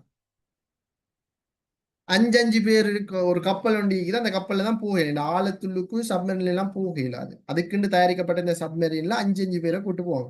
உலகத்துல பெரிய பணக்காரர்கள் 5 பேர் வந்து இப்போ ஒரு ரீசெண்ட்ல அண்மையில போய் அந்த 5 பேருமே அந்த கப்பல் வெடிச்சிட்டு பார்க்க போன இடத்துல அந்த தண்ணிட அழுத்தம் கூடி வெடிச்சிட்டு அதுக்கு பிறகு யாருமே போறல. அதுக்கு முதல்ல எல்லாருமே இன்ட்ரெஸ்ட்ல போயிட்டு பார்த்துருவாங்க என்ன நடந்துச்சுன்னு. சரி, ஒரு டெக்னாலஜி ஷோ என்னமோ தெரியாது உங்களுக்கு. எளிமையா சொல்லணும்னா அழுத்தம் தானே. இந்த நடு விரல்ல ஒரு யானை ஏறி மிதிச்சா எப்படி இருக்கும்? இந்த விரல்ல மட்டும் எப்படி இருக்கும்? எப்படி இருக்கும்? இந்த விரல்ல யானை ஏறி மிதிச்சா எப்படி இருக்கும்? அது மாதிரி தான் இந்த நடுக்கடல்ல அந்த ஆழம் ஈக்கும், அந்த அழுத்தம் ஈக்கும் தண்ணீர. அப்ப அதுக்கு போறேன்னா சாதாரண சப்மரீன் போகல, நீர்மூழ்கி கப்பலால. அதுக்குன்னு தயாரிக்கப்பட்டது. ஆனா துரதிஷ்டமாக அதை பார்க்க போய் இது செஞ்சுக்கிறாங்க. ரைட். ஓகே. இப்ப நம்மட சாப்டர் வந்து அதான் இல்லை, நீங்க தெரியாதுக்காக நான் இதை உங்களுக்கு நான் சொல்லி தந்தேன். ரைட். பட் சாப்டர் நம்மட என்ன சொன்னா, இந்த கப்பலை உருவாக்கினவர் இறைவனுக்கு சவால் விட்டார். இந்த கப்பலை யாராலும் அழிக்க முடியாது, இறைவனால கூட இந்த கப்பலை அழிக்க முடியாது அப்படின்னு சொல்லி சவால் விட்டாரு. கடைசியில அந்த கப்பலுக்கு நடந்த கேதி என்னவோ இதெல்லாம் உங்களுக்கு பார்வையிடக்கூடிய மாதிரி இருக்கும்ல. சரி, இப்ப நான் கேக்குறேன், பனிக்கட்டில போய் முட்டி தான் அந்த கப்பல் வந்து இப்ப இப்படித்தானே கப்பல் வந்து நாம நினைக்கிற மாதிரி பைக்ல போனா, பைக்ல ஒரு 40 ஸ்பீட் போனா பிரேக் அடிச்சா நின்று, திடீர் பைக்ல ஒரு 200-300 ஸ்பீட்ல போனா நிறுத்தலுமா? கஷ்டம். ஆனா கொஞ்சம் இது பண்ணா நிறுத்தலும் வாகனத்துல. என்ன கப்பல் அப்படி இல்லை. ஒரு 200-300 கிலோமீட்டர் ஸ்பீட்ல கப்பல் போச்சானா நாம நினைச்ச மாதிரி ஸ்பீட்ல ஸ்லோ பண்ணிடலாம். இப்ப 1 கிலோமீட்டருக்கு அங்கால நிறுத்தணும்னா இங்க 1 கிலோமீட்டருக்கு முன்னுக்கே பிரேக் அடிச்சாதான் 1 கிலோமீட்டருக்கு அங்கால போய் நிற்கும். அப்ப அந்த டைம்ல நினைச்சாங்கன்னா நடுராத்திரி அந்த டைமுக்கு பனிக்கட்டிகள் ஈக்கும்னு தெரியும் எல்லாரும். அப்ப அந்த கப்பல்ல இருந்த பனிக்கட்டிகள் ஈக்குதாண்டி பாக்குறதுக்கு ஒருத்தரை நியமிச்சாங்க. அந்த கப்பல்ல ஒரு 2-3 பேரை நியமிச்சிருந்தாங்க. அப்ப அவங்க வந்து அந்த பனிக்கட்டி ஒன்று தூரத்துல இருந்துட்டு பெரிய பனி படாலம் உண்டு. அந்த பனிப்படாலம் வந்து இவங்க வந்து அந்த டைம்ல கணக்கெடுத்து இல்லை. அது கிட்ட வந்ததுக்கு பிறகு அந்த இன்னும் கொஞ்சம் கிட்ட வந்ததுக்கு பிறகுதான் அவங்க அலர்ட் ஆகி என்ன செஞ்சாங்க. அவங்க அலர்ட் ஆகி ஐஸ் காட்டி பனிப்பறை வருது, கப்பலை நிறுத்துக்க நியூஸ் அனுப்புறாங்க. நியூஸ் அனுப்பினா போன ஸ்பீட்ல பிள்ளைகள் கப்பல் அப்படி நிறுத்திடலாம். அப்ப நிறுத்தி நான் என்ன செஞ்சாங்கடா, கப்பல் போய் அப்படி ஐஸ் கட்டியால இப்படி அறாவிட்டு போக கிட்ட அந்த கப்பல்ட கீழே கீக்குது தானே, அந்த கீழ் துண்டு அப்படியே அந்த ஐஸ் கட்டி கிழிச்சு விட்டுட்டு அதுக்கு தண்ணி போயிடுச்சு. அதுல தண்ணி போனா அதுலயும் பாருங்க ஐஸ் கட்டி என்ன செஞ்சுன்னா அப்படி உறாவிட்டு போகக்குள்ள இந்த கப்பலுக்கு மேலுக்கு ஐஸ் கட்டி விழுந்திக்குது. அதையும் கூட மேலுக்கு இருந்தவங்க நினைக்கிறாங்க ஜொலி பண்ணி விளையாட்டிக்கிறாங்க. ஏன்னா அவங்களுக்கு தெரியாது கீழுக்கு தண்ணி வைத்தது. அந்த கப்பல் ஐஸ் கட்டியில இடிச்சதுல இருந்து தண்ணி உள்ளுக்கு போகும் வரைக்கும் 2 மணித்தியால மேலுக்கு இருந்தது அந்த கப்பல். அது வரைக்கும் யாருக்கும் தெரியாது கப்பலுக்குள்ள தண்ணி வந்துட்டுன்னு சொல்லி. அதுக்கப்புறம் என்ன செய்யறாங்கன்னா கொஞ்சம் கொஞ்சமா தண்ணி இதாகி கடைசியில் அந்த கப்பல் அப்படியே போய் 2 அப்புல இருந்து அப்படியே விழுந்து இதாகி போய்க்குது. அது அடுத்தது நீங்களாம் நினைக்கலாம் நீச்சல் அடிச்சு தப்பிக்கலாம். நீச்சல் அடிக்கிறதுக்கு அது ஒன்று நம்மட குளத்திலேயோ நம்மட கரையோர கடல்ல இருக்கிற மாதிரி தண்ணி அல்ல. அது கிட்டத்தட்ட ஹை டெம்பரேச்சர் கூல். ஃப்ரிட்ஜுக்குள்ளுக்கு இருக்கேலுமா நமக்கு ஹை டெம்பரேச்சர்ல போய் இருக்கேலுமா? எவ்வளவு நேரம் இருக்கேன்? ஒரு 10 நிமிஷம் 20 நிமிஷம் அதுக்கு மேலா? அது மாதிரிதான் அந்த டைம் கூல். நடு ராத்திரி அவ்வளவு கூல். அதுலயும் துரதிருஷ்டவசம் கப்பல் தாழ போகுதுன்னு சொல்லி மெசேஜ் அனுப்பி ரேடியோ இதுல அனுப்பியும் கூட அடுத்த கப்பல்களும் கணக்கெடுக்கல. சரி, அப்ப இப்படியே லீக்குது பிள்ளை. அப்ப இதை நீங்க தெளிவாக இது அத்தாட்சி என்னென்ன நாம பெற வேண்டிய படிப்பினை, இஸ்லாமிய நாரையும் படிக்கிற பிள்ளைகள் அடிப்படை நாம பெற வேண்டிய படிப்பினை என்னடா, இவர் சவால் விட்டார். ஏன்னா நான் தான் கடவுள் உண்டு சவால் விட்ட பிறவனுக்கு நடந்த கதி நமக்கு தெரியும். அதே மாதிரிதான் அல்லாஹ் பெருமைப்படுத்துறவன பெருமை அடிக்கிறவன் ஒரு நாளும் விரும்ப மாட்டான். ஏன்னா அல்லாவுக்கு சவால் விட்ட மாதிரி தான் இது. இறைவனால கூட அழிக்க முடியாதுன்னு சொல்லி சவால் விட்டார் இந்த கப்பலை உருவாக்கினவர். அப்ப இதுதான் சாம்பிள். இந்த கதை தான் சாம்பிள். அப்ப இதை நான் என்ன சொல்ல வாரேன்னு சொன்ன பிள்ளைகள், அந்த பனிக்கட்டிகள் இதுதானே, அந்த பனிக்கட்டி ஒரு இரும்பு மாதிரி இடிச்சதுதான் ரைட். அப்ப அந்த பனிக்கட்டில இடிச்சுதான் இந்த டைட்டானிக் கப்பல் இதாயிடுச்சு. இப்ப ஆரம்ப காலத்துல வந்து பிள்ளைகள் எப்படின்னா குறிப்பாக நட்சத்திரங்கள் அடிப்படையா வச்சுதான் பிரயாணங்களை செஞ்சாங்க. நட்சத்திரங்கள் தான் தூர வழி பயணத்துக்கு இன்றைக்கு கூட இன்றைய காலகட்டத்துல கூட நிறைய ஜிபிஎஸ்கள் கூட மிஸ் ஆயிருது. ஏன்னா ஜிபிஎஸ் மிஸ் ஆயிருது. சும்மா வச்சுக்கோமே, ஒரு உண்மையான ஜோக் என்ன தெரியுமா பிள்ளைகள், இப்ப இப்ப நாம என்ன நிக்கிறோம், முன்னுக்கு கிணறு, சரியா, முன்னுக்கு கிணறு, நாம ஸ்கூல் வந்து கிணத்துக்கு அங்க அழகிக்குது. இப்ப ஜிபிஎஸ்ல காட்டுது உங்களுக்கு முன்னுக்கு தான் ஸ்கூல் ஈக்குதுன்னு சொல்லி. இப்ப நாம அதை நம்பி போன என்ன நடக்கும்? முன்னுக்கு தான், உண்மையிலே முன்னுக்கு தான் ஈக்குது ஸ்கூல். ஆனா நடுவுல என்ன ஈக்குது? கிணறு தான் ஈக்குது. அப்ப இதெல்லாம் ஜிபிஎஸ்ல ட்ரை பண்ணி பாருங்க. அது காட்டும் ஸ்கூல் இருக்க இடத்துல தான், முன்னுக்கு கிணறு ஈக்கிறத காட்ட மாட்டான். ரைட், அப்படி இருக்குது. ஸோ அப்போ அதையும் நீங்கள் தெளிவாக விளங்கி வச்சுக்கோ. எனவே ஜிபிஎஸ்சில் கூட இன்னைக்கு மிஸ் ஆனால் அன்றைய காலத்தில் அந்த நட்சத்திரங்கள் தான் தூர வழிக்கு பயணத்துக்கு வழிகாட்டியாக இருந்துச்சு. ரைட், அதே மாதிரி கடல் மார்க்க பயணங்கள் மொழிபெயர்க்கப்பட்டது இதெல்லாம். அதே மாதிரி ஆட்சியாளர்கள் வழங்கிய ஊக்குவிக்கும். இன்றைய காலத்தில் நாசா வந்து டெக்னாலஜி எல்லாம் இது பண்ணுறது. ஸோ இன்றைய காலத்துக்கு நாசா மாதிரி அன்றைக்கு இருந்த ஒரு கல்வி நிறுவனம் தான் இந்த பைத்துல் ஹிக்மான்றது. நாசான்னு ஞாபகம் வச்சுக்கொள்ளுங்க. இன்றைக்கு நாசா மாதிரி தான் அன்றைக்கு பைத்துல் ஹிக்மா. அங்கே அறிவு ஆராய்ச்சி எல்லாம் நடந்துச்சு. வானியல் ஆய்வு செஞ்சாங்க, வானியல் கருவிகளை கண்டுபிடிச்சாங்க, புதிய விஷயங்களை கண்டுபிடிச்சாங்க, புதிய தொழில்நுட்பங்களை கண்டுபிடிச்சாங்க, மொழிபெயர்த்தாங்க. அப்ப எல்லாம் நடந்த ஒன்றுதான் இந்த பைத்துல் ஹிக்மா. இந்த பைத்துல் ஹிக்மா அப்பாசி ஆட்சியாளர்கள் உருவாக்கி இதன் மூலம் வானியல் ஆய்வு செய்யுங்கன்னு உத்தரவிட்டாங்க. குறிப்பா இந்த ஹாரூன் ரஷீத், மஹ்மூத் எல்லாம் சரியான மாதிரி இருக்க ஒத்துழைப்புகளை வழங்கினாங்க. ரைட், இப்ப இதையும் நீங்க தெளிவாக விளங்கி வச்சுக்கொள்ளணும். எனவே இது முஸ்லிம்கள் வானியல்களில் ஈடுபட்டதுக்கான பிரதான காரணிகளாக இருக்குது என்றதை நீங்க இன்றைக்கும் மறந்துடக்கூடாது பிள்ளைகள், ரைட்? அதே மாதிரி முஸ்லிம்களின் வானியல் துறை பங்களிப்பு. முஸ்லிம்கள் இந்த வானியல் துறை என்ன செஞ்சிருக்கிறாங்க? ஏதாவது செஞ்சிருக்கிறாங்களா? புவியியல் துறையை பார்த்தோம் எவ்வளவு, மருத்துவத்துறையை பார்த்தோம் எவ்வளவு, அதே மாதிரி இந்த புவியியலுக்கும் இந்த வானியலுக்கும் முஸ்லிம்கள் ஏதாவது பங்களிப்பு வழங்கி இருக்கிறாங்களா? தெரிஞ்சோட தானே வேணும், ரைட்? தெரிஞ்சோள்ளும், ரைட்? அப்பாசிய கலீஃபா அபு ஜஃபர் அல் மன்சூருட காலத்துல பிள்ளைகள் அரசு சபைக்கு ஒருத்தர் வந்தார். அவர்தான் மன்கா என்று சொல்லக்கூடிய ஒருத்தர். யாக்கூப் இப்னு தாரிக்குடன் வந்த ஒருத்தர் தான் மன்கா. அப்ப அவர் என்ன செஞ்சாருன்னா அபு ஜஃபர் மன்சூர் வாங்க வாங்கன்னு சொல்லி சாப்பாடு எல்லாம் கொடுத்து பேசிட்டு இருக்கிறார். அப்ப மன்கா ஒரு நூல் கொண்டு வந்தார் வார டைம்ல. அந்த நூல் தான் சித்தாந்த என்று சொல்லக்கூடிய ஒரு நூல். அந்த நூல் வானவியலை பத்தினது, வானியலை பத்தின ஒரு நூல். அதுக்கப்புறம் உடனே அபு ஜஃபர் மன்சூர் என்ன செஞ்சாருண்டா அந்த நூலை மொழிபெயர்த்து தர சொல்லி, மொழி மாற்றம் செய்து தர சொல்லி முகமது இப்னு இப்ராஹிம் அல் பசாரிட்ட தான் அந்த பொறுப்பு கொடுத்தாரு. மண்கட நூலை மொழிபெயர்த்து தாங்க. அதுக்கு பிறகு இப்ராஹிம் அல் பசாரி அந்த நூலை தான் சிந்து அசிந்து அல் ஹிந்து என்ற நூல்ல அரபு மொழிக்கு மொழிமாற்றம் செஞ்சார். அப்ப பாருங்க, இந்த இடத்துல வானியல் அறிவு கிடைச்சது யாரால? முஸ்லிம்கள் இயற்கையாக என்றல்ல, ஏனைய ஒருத்தர நூலை மொழிபெயர்த்து அதனூடாக அறிவியலை வளர்த்தாங்க. எனவே பிற கலாச்சாரங்களோட இஸ்லாமியர்களுக்கு தொடர்பு ஏற்பட்டதால ஏற்பட்ட ஒரு நன்மையும் இதுதான். வானியல் அறிவு கிடைச்சி பாருங்க. இப்ப வானியல் அறிவு கிடைச்சது எதால? பிற சமூகத்தோட டச் ஏற்பட்டதால, ரைட்? அப்ப வானியல் தொடர்பான பிற நூல்களை மொழிபெயர்த்திக்கிறாங்க. அதே மாதிரி வானியல் தொடர்பான நூல்களை வெளியிட்டிக்கிறாங்க, ரைட்? நம்ம எல்லாருக்கும் தெரியும், உலக வரைபடத்தை முதல் வரைஞ்சது தொலமி. ஆனா அந்த தொலமிட வரைபடத்திலே கூட நிறைய பிழைகள் இருந்துச்சு. அந்த பிழைகளை திருத்தி கொடுத்ததும் நம்மட முஸ்லிம்கள் தான், ரைட்? எனவே வானியல் தொடர்பான நூல்களை வெளியிட்டிருக்கிறாங்க, பிழைகளை திருத்தி கொடுத்திருக்கிறாங்க.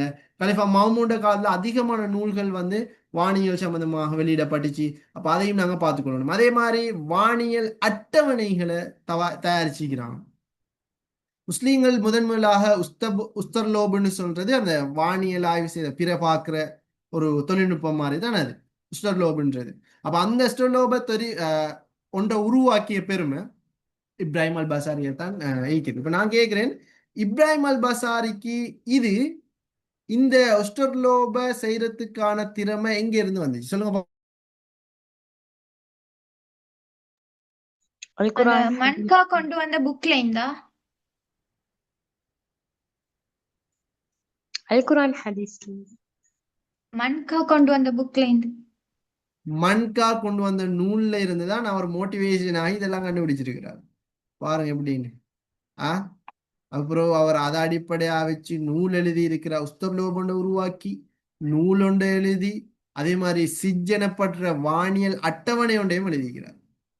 கலிஃபா அபூ ஜஃபர் மன்சூர் வாழ்ந்த காலத்துல பாருங்க, இக்காலத்துல முந்தியவர்கள் எல்லாமே இருந்தாங்க. ஆனா அது எல்லாத்துக்கும் ரீசன் அந்த மன்கா கொண்டு வந்த நூல் தான்.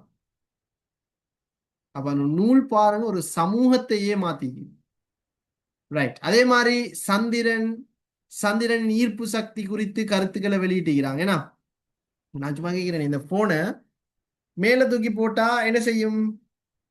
இப்ப உண்மையை சொல்லுவாப்புல, இன்னைக்கு என் ஃப்ரெண்டோட போன் மேலுக்கு பெஞ்ச்ல இருந்தேன். அவன் பெஞ்ச்ல இருந்துட்டு சார்ஜ் அடிக்க வச்சிருந்தேன்.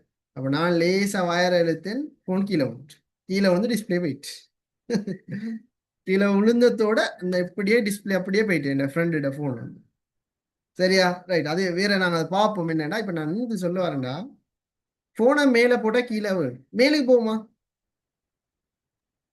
போவாது. ஏன் போவாது? புவியீர்ப்பு சரி, ஓகே. புவியீர்ப்பு சக்தி இது யாரு கண்டுபிடிச்ச? நியூட்டன். Isaac Newton. அவர் கண்டுபிடிச்சது எது சும்மாவா? இல்ல, எப்பெல்லாம் தெரியும். ஒரு மரத்துல இருக்கும் போது ஒரு எப்பல் அவரோட தலையில விழுந்தது. அதுக்கு பிறகுதான் என்ன செஞ்சாரு, யோசிச்சாரு, என்ன இது மேல போகாம எப்பல் கீழே வருதுன்றது. அதுக்கு பிறகுதான் புவியீர்ப்பு, பூமிக்கு அந்த புவி ஈர்ப்பு சக்தி, அதனாலதான் மேல வீசினா கீழே வருதுன்னு அந்த புவியீர்ப்பு கோட்பாடுன்னு உலகுக்கு அறிமுகப்படுத்தினார், ரைட்? நான் கேட்கிறேன், விண்வெளியில மட்டுமே என்ன புள்ளல் வீசினா அப்படியே பறக்க எல்லாம் திரும்ப வர நமக்கும் போனா இப்படி பறந்து தெரியல. அதான்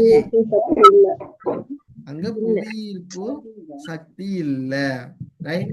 அப்ப இதெல்லாம் அந்நியர்கள் தான் கண்டுபிடிச்ச. அப்ப நாங்க விளங்கணும், இந்த ஆய்வுகளை கூட முஸ்லீம் செஞ்சுக்கிறாங்க.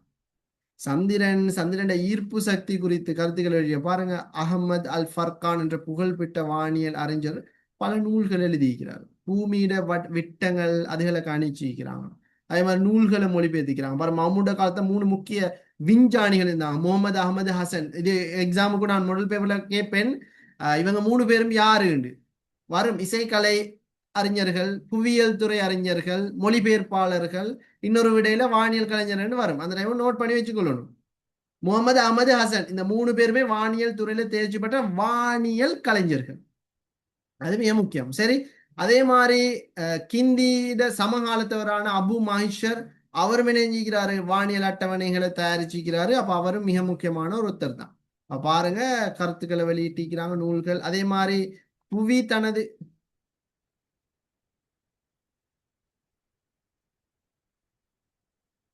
ரைட். அதே மாதிரி 5வது விஷயம் என்னன்னு சொன்ன, புவி தனது சுற்றுப்பாதையில தான் சுழல்கிறது என்ற கருத்தை முன்னெச்ச. உண்மையில நான் கேட்கிறேன், சூரியன் கிழக்குல உதிச்சு மேற்குலானே வரையுது, கிழக்குல உதிச்சு மேற்குல மறையுது. அப்ப சூரியன் தானா டெய்லி நம்மளை சுத்துது? பூமி இனி சூரியன் தானே இல்ல. கிழக்குல உதிச்சு மேற்குல மறையுது. அப்ப நம்மள சூரியன் தானே சுத்துது. புவிதான் பூமி தான் நம்மளை சுத்துது. பூமியோட அச்சியில பெய்த்து கொண்டு இருக்குது. ரைட். அதெல்லாம் கண்டுபிடிச்சது வேற யாரும் இல்லை, அதையும் நம்மட முஸ்லீம் அறிஞர் தான் கண்டுபிடிச்சார். புவி தண்ட அச்சில சுழல்கிறது என்று கண்டுபிடிச்ச முக்கியமான ஒரு வானியல் அறிஞர் தான் இந்த வானவியல் ஒஸ்தாதுன்னு சொல்லக்கூடிய அபூ ரைஹான் அல் பிரூனி. அவர் ஏற்கனவே நாங்க புவியியலை நாங்க பார்த்திருந்தோம். புவியியலுக்கும் அவர் பூமியை பத்தி ஆய்வு செஞ்சது மட்டுமல்ல, வானத்தை பத்தியும் ஆய்வு செஞ்சுக்கிறார். அதனாலதான் வானியலுக்கு அவர் கொடுத்த முக்கியத்துவம் கூட. அதனாலதான் வானவியலின் உஸ்தாதுன்னு இவரை சொல்றேன். ரைட். அதே மாதிரி நட்சத்திரங்கள் தொடர்பான விளக்கங்களை முன் வச்சுக்கிறாங்க. நட்சத்திரங்கள் தொடர்பான இணைய விளக்கங்கள் பாருங்க, 48 நட்சத்திர அமைவிடங்களை சுற்றி காட்டிக்கிறாரு. ஐரோப்பிய வானியலாளர்களோட ஆய்வுகளுக்கு இவர் எழுதின நூல்கள் தான் இன்றைக்கு முன்னுதாரணமாக இருக்குது. அது மிக முக்கியமானது. அதே மாதிரி தனது வானவியல் அட்டவணைகளை, நிலையான நட்சத்திரங்கள், அதே மாதிரி கிரகணங்கள், இதுகளை அடிப்படையாக வச்சுதான் அவர் எல்லா அட்டவணையும் தயாரிச்சுக்கிறாரு. அதே மாதிரி வானியல் அவதான நிலையங்களை நிறுவிக்கிறாங்க. குறிப்பாக மௌமூன் ஒரு பெரியதொரு வானியல் அவதான நிலையம் ஒன்று நிறுவினார். ஏன்னா அதே மாதிரி முகலாய மன்னன் ஹுமாயூன் என்றவரும் டெல்லியில ஒரு வானியல் அவதான நிலையத்தை உருவாக்கி இருந்தாரு. குறிப்பாக இஸ்கந்திரியாவில் அமைக்கப்பட்ட வானியல் அவதான நிலையம் தான் இன்னைக்கு உலகத்துல மிக பெரிய வானியல் அவதான நிலையமாக கருதப்பட்டு வந்துச்சு. ரைட். அதே மாதிரி பைத்துல் ஹிக்மா, அந்த டைம்ல அந்த பைத்துல் ஹிக்மாலையும் நிறைய வானியல் அவதான நிலையங்கள் எல்லாமே உருவாக்கப்பட்டுச்சு. அப்ப இதுகளையும் நாங்க தெளிவாக விளங்கி வச்சு கொள்ளணும். சரி.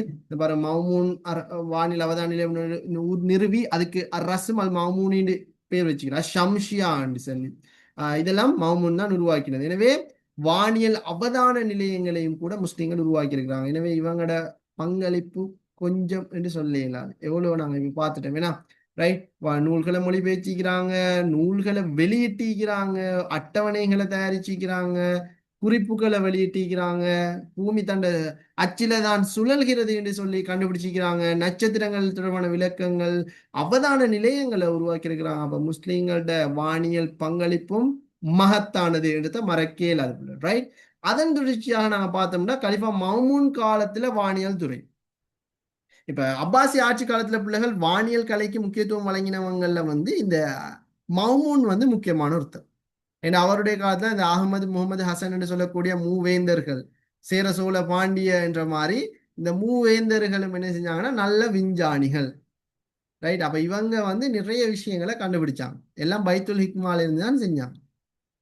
ரைட். பூமியிட பருமனை கண்டுபிடிச்சாங்க, கோள்களோட இயக்கம் தொடர்பான அட்டவணைகளை, தூரங்களை கணிச்சாங்க. அப்ப இதெல்லாமே இந்த மௌமூன் காலத்துல இந்த 3 விஞ்ஞானிகளும் செஞ்சாங்க. எனவே கலிஃபா மௌமூன் கால வானியல் துறை பங்களிப்புனா இதை எழுதினா சரி. ரைட். அதே மாதிரி வானியல் துறைக்கு பங்காற்றிய முஸ்லீம் அறிஞர்கள் நிறைய பேர் இருக்கிறாங்க. அல் பசாரி, குவாரிஷ்மி, மாஷாலா. போன முறை ஒரு பிள்ளை கேட்டாங்க, சார் மாஷாலான்னு என்ன சார் இதையும் போட்டிக்கிறாங்க விடையா, எனக்கு ஜோக்கா இருந்துட்டு சார் அப்படின்னு. ஸோ அது சும்மா ஜோக்குக்கு போட்டியில் அப்படி ஒரு அறிஞர் ஈக்கிறாரு. அவரும் வானியல் துறைக்கு பங்களிப்பு வழங்கின ஒருத்தர் தான். மாஷாலான ஒருத்தர் ஈக்கிறார். விட வந்தா சிரிக்கிறல்ல, அவர் ஒருத்தர் ஈக்கிறார் அப்படி. அடுத்து அபுல் அப்பாஸ் அல் ஃபர்கானி அல் ஃபத்தானி, அடுத்தது ஹைசாம் நாசிருத்தீன் அத்தூசி. இப்போ இவங்க எல்லாமே என்ன வானியல் துறை அறிஞர். நீங்க தெரிஞ்சு கொள்ள வேண்டியது அல் பிரூனி, இப்ராஹிம் அல் பசாரி, குவாரிஸ்மி. அப்ப இவங்களை தெரிஞ்சு வச்சுன்னா சரி. இப்ராஹிம் அல் பசாரி தான் மிக முக்கியமானது. அவர் தானே பாருங்க எவ்வளவு பெரிய உஸ்தர்லோபியை கண்டுபிடிச்சு போட்டார். சிஜின் அட்டவணைகளை வழங்கி இருக்கிறார், நூல்களை வெளியிட்டிருக்கிறார். அப்ப இவர் வந்து வானியல் துறையை பொறுத்த வரைக்கும் ஒரு முக்கியமான அறிஞர். எனவே சுருக்கமா சொல்றேன்டா, வானியல் துறைக்கு முஸ்லிம்களோட பங்களிப்பும் மகத்தானதுன்னு தான் ஒரு முடிவுக்கு நாங்க வரக்கூடியதா இருக்குது. சரி, இப்ப இந்த வானியல் துறையுள்ளுக்கு ஏதாலும் சந்தேகம் இருந்தா நீங்க கேளுங்க பாப்போம். என்ன டவுட் இருக்குது இந்த வானியல் கலையுள்ளு? சார் ஓ, அந்த முஸ்லிம்கள் வானியல் துறையில பங்களிப்புல வந்து சந்திரன் ஈர்ப்பு சக்தி குறித்து கருத்து வெளியிட்டமே, அதுல வந்து அந்த முகமது அஹ்மத் ஹசன் இவங்க 3 பேர் தானே? ஓ 3 பேர். அப்ப கலீஃபா மஹ்மூன் காலத்தில் வானியல் துறையில வந்து அஹ்மத் முகமது ஹசன் போட்டு ஆகிய 2 விஞ்ஞானிகளையும் இத்துறையில ஈடுபடுத்தினார் போட்டியில். எங்க வந்து இது அந்த டியூட்ல தான். நான் தந்த டியூட்ல இருக்குதா? ஓ அது ஓ ரதிக்கிறேன். ரைட். அது ஒரு பிரக்கெட் ஒன்று போடாம இருந்த பட்டிக்கும் அது 3 பேர் தான் வரும். உங்களோட கைட்ல 3 பேர் தான் போட்டிக்குதா? அது நான் ஒரு வேலை ஆகிய 2 விஞ்ஞானி. அது ஏண்ட டைப்பிங் மிஸ்டேக் கொண்டுல ஒரு வேலை. கலிஃபா மஹ்மூன் இது இருக்கிற பாருங்க சார், அந்த கலிஃபா மஹ்மூன் காலத்தில் வானியல் துறை இருக்கிற அந்த ஹெட்டிங்ல இருக்குது. ஓ ஆயிட்டான். அது வந்து ஒரு டைப்பிங் மிஸ்டேக் நடந்திருக்கும். பட் நீங்க விளங்கி வச்சுக்கொள்ளுங்க, அது ஏண்ட டைப்பிங் மிஸ்டேக். கைட்ல 3 பேர் தான் வருதா, 2 பேர் அப்ப அப்ப 2 விஞ்ஞானிகள் இல்ல 3 விஞ்ஞானிகளா? 3 விஞ்ஞானி. முகமது அஹ்மத் அடுத்து ஹசன். சரி, ஓகே. வேற சார் இப்ப இதுல வந்து இப்ப வானியல் துறை பங்களிப்பு அப்படின்னு சொல்லக்க 7 பாயிண்ட்ஸ் இருக்குது. அது உள்ளுக்கு வர எல்லா விஷயமும் இல்ல அந்த கலிஃபாக்கள். அப்படி இல்ல. 7 பாயிண்ட நீங்க சொல்லிட்டீங்கன்னாலே அரை மார்க்ஸ்.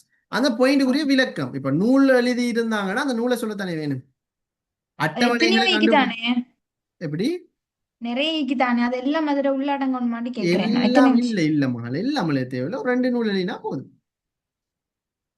அப்படி பார்த்தா வானியல் அவதான நிலையங்கள் உருவாக்கினாங்கன்னு சொன்னா எல்லாமே எழுத வேண்டி வருமே. வானியல் அவதான எழுதிடுமா?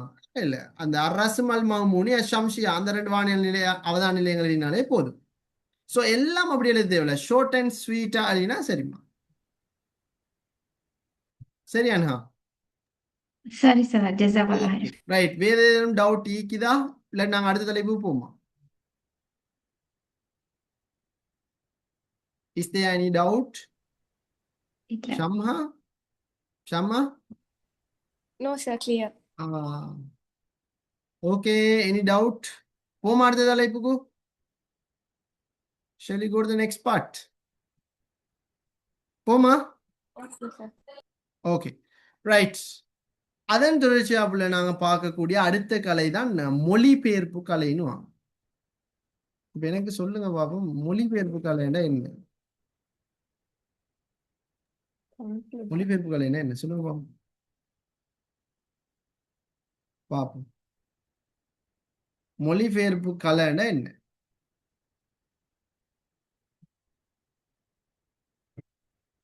சொல்லுங்களேன் பிள்ளை. மொழிபெயர்ப்பு கலைண்டா என்னன்னு சொல்லுவாங்க? டெஃபினேஷன் என்ன? வேற ஒரு மொழியில் இருந்து இன்னும் ஒரு மொழிக்கு மாற்றுதல். வேறொரு மொழியில இருக்கிறத இன்னொரு மொழிக்கு மாற்றுறது. ஓகே, வேற வேற வேற இனி சொல்றதுக்கு ஒன்றும் இல்லைனா ஏன்னா அதுதான விஷயமே. ரைட். மொழிபெயர்ப்பு கலைன்னா என்ன? அதாவது வேறொரு மொழியில இருக்கிறத அரபு மொழிக்கு மாத்திரம், இல்லாட்டி அரபு மொழியில இருக்கிறத வேற மொழிகளுக்கு மாத்திரம், இல்லாட்டி வேற மொழியில இருந்து இன்னும் வேறு மொழிகளுக்கு மொழி மாற்றம் செய்யறது, அதுதான் மொழிபெயர்ப்பு கலை. எனவே இந்த மொழிபெயர்ப்பு கலை நம்மட இஸ்லாமிய நாகரிகத்தை பொறுத்த வரைக்கும் மொழிபெயர்ப்பு கலை எப்படி இருந்துச்சு? இஸ்லாத்தை பொறுத்த வரைக்கும் மொழிகள் படிக்க இயலாதா? ஏனைய மொழிகளை மொழிபெயர்க்க இயலாதா?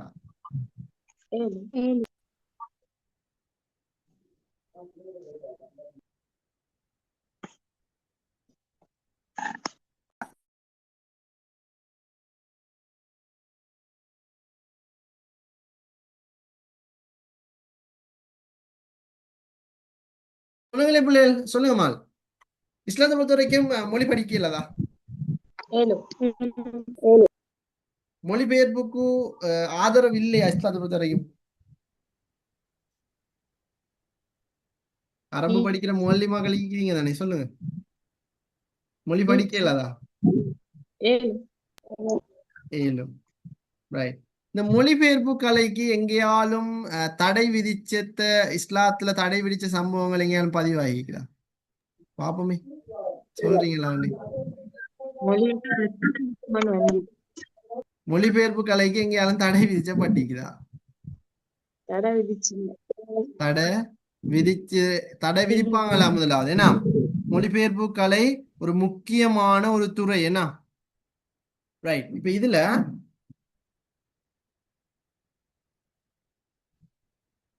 ரைட், அல் குர்ஆன் வசனங்கள் எல்லாமே அறிவை தூண்டுற மாதிரி தான் நீக்குது. நாங்க இதுக்கு முதல்ல நாங்க பார்த்தோம். சரி, குறிப்பா ஒரு கலையில ஈடுபடுறதுக்கு அல் குர்ஆன் ஹதீஸ் தூண்டுகோலாக அமையுது. அதே மாதிரி தான் ஏனைய கலைகளும் சரி, அல் குர்ஆனை வந்து தூக்குறதுக்கு முக்கியமான துறைகளை ஈடுபடுறதுக்கு ஏனைய கலைகள் வந்து ஊன்றுகோலாக அமைஞ்சிச்சு. ரைட். இப்போ இதுல ஏனைய அரபு மொழியில ஈக்கிறத ஏனைய மொழிக்கு மொழிபெயர்க்கிற, ஏனைய மொழியில ஈக்கிறது அரபுக்கு மொழிபெயர்க்கிற, அதே மாதிரி ஏனைய மொழியில இருக்கிறது ஏனைய மொழிகளுக்கு மொழிபெயர்க்கிற, இதெல்லாம் தான் மொழிபெயர்ப்பு கலை என்று சொல்லுவாங்க.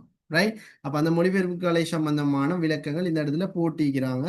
இதுல நீங்க பாத்தீங்கன்னு சொன்ன பிள்ளைகள், அப்துல் மலிக் பின் மர்வாண்ட காலத்துல தான் இந்த மொழிபெயர்ப்பு கலை வந்து உத்தியோகபூர்வமாக ஆரம்பமாயிடுச்சு. ரைட். அவர் தான் அரபு மொழி அரசர் ஆக்கினார். அதோட சேர்த்து அவர் தான் இந்த மொழிபெயர்ப்ப அரபு மொழிபெயர்க்கிறது அரச மட்டத்துல உருவாக்கின ஒருத்தர் தான் இவர். அதை நீங்க கட்டாயம் இந்த இடத்துல தெளிவாக விளங்கி வச்சுக்கொள்ள வேணும் பிள்ளை. சரி, ரைட். அரபிகள் பிற சமூகங்களோடு ஒன்று கலந்த வேலைகள்ல அவர்களது புதிய அறிவை பாரம்பரியங்களை கண்டுகொள்ள. இப்ப நான் கேட்கிறேன், நபி அவங்க ஒரு சஹாபிட்ட சொன்னாங்க, போய் நீங்க அபராணி மொழியை படிச்சுட்டு வாங்க, அப்பதான் நமக்கு யூதர்களோட கடித தொடர்பு ஏற்படுத்தல உண்டு. யார் அந்த சஹாபி?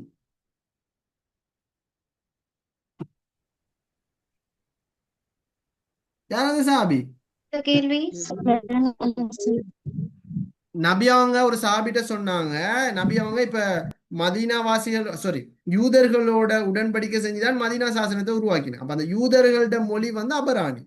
அப்ப நபி அவங்களுக்கு அபராணி மொழி தெரியாது. அதனால நபி அவங்க சொன்னாங்க ஒரு சாபிட்ட பார்த்து, நீங்க அபராணி மொழியை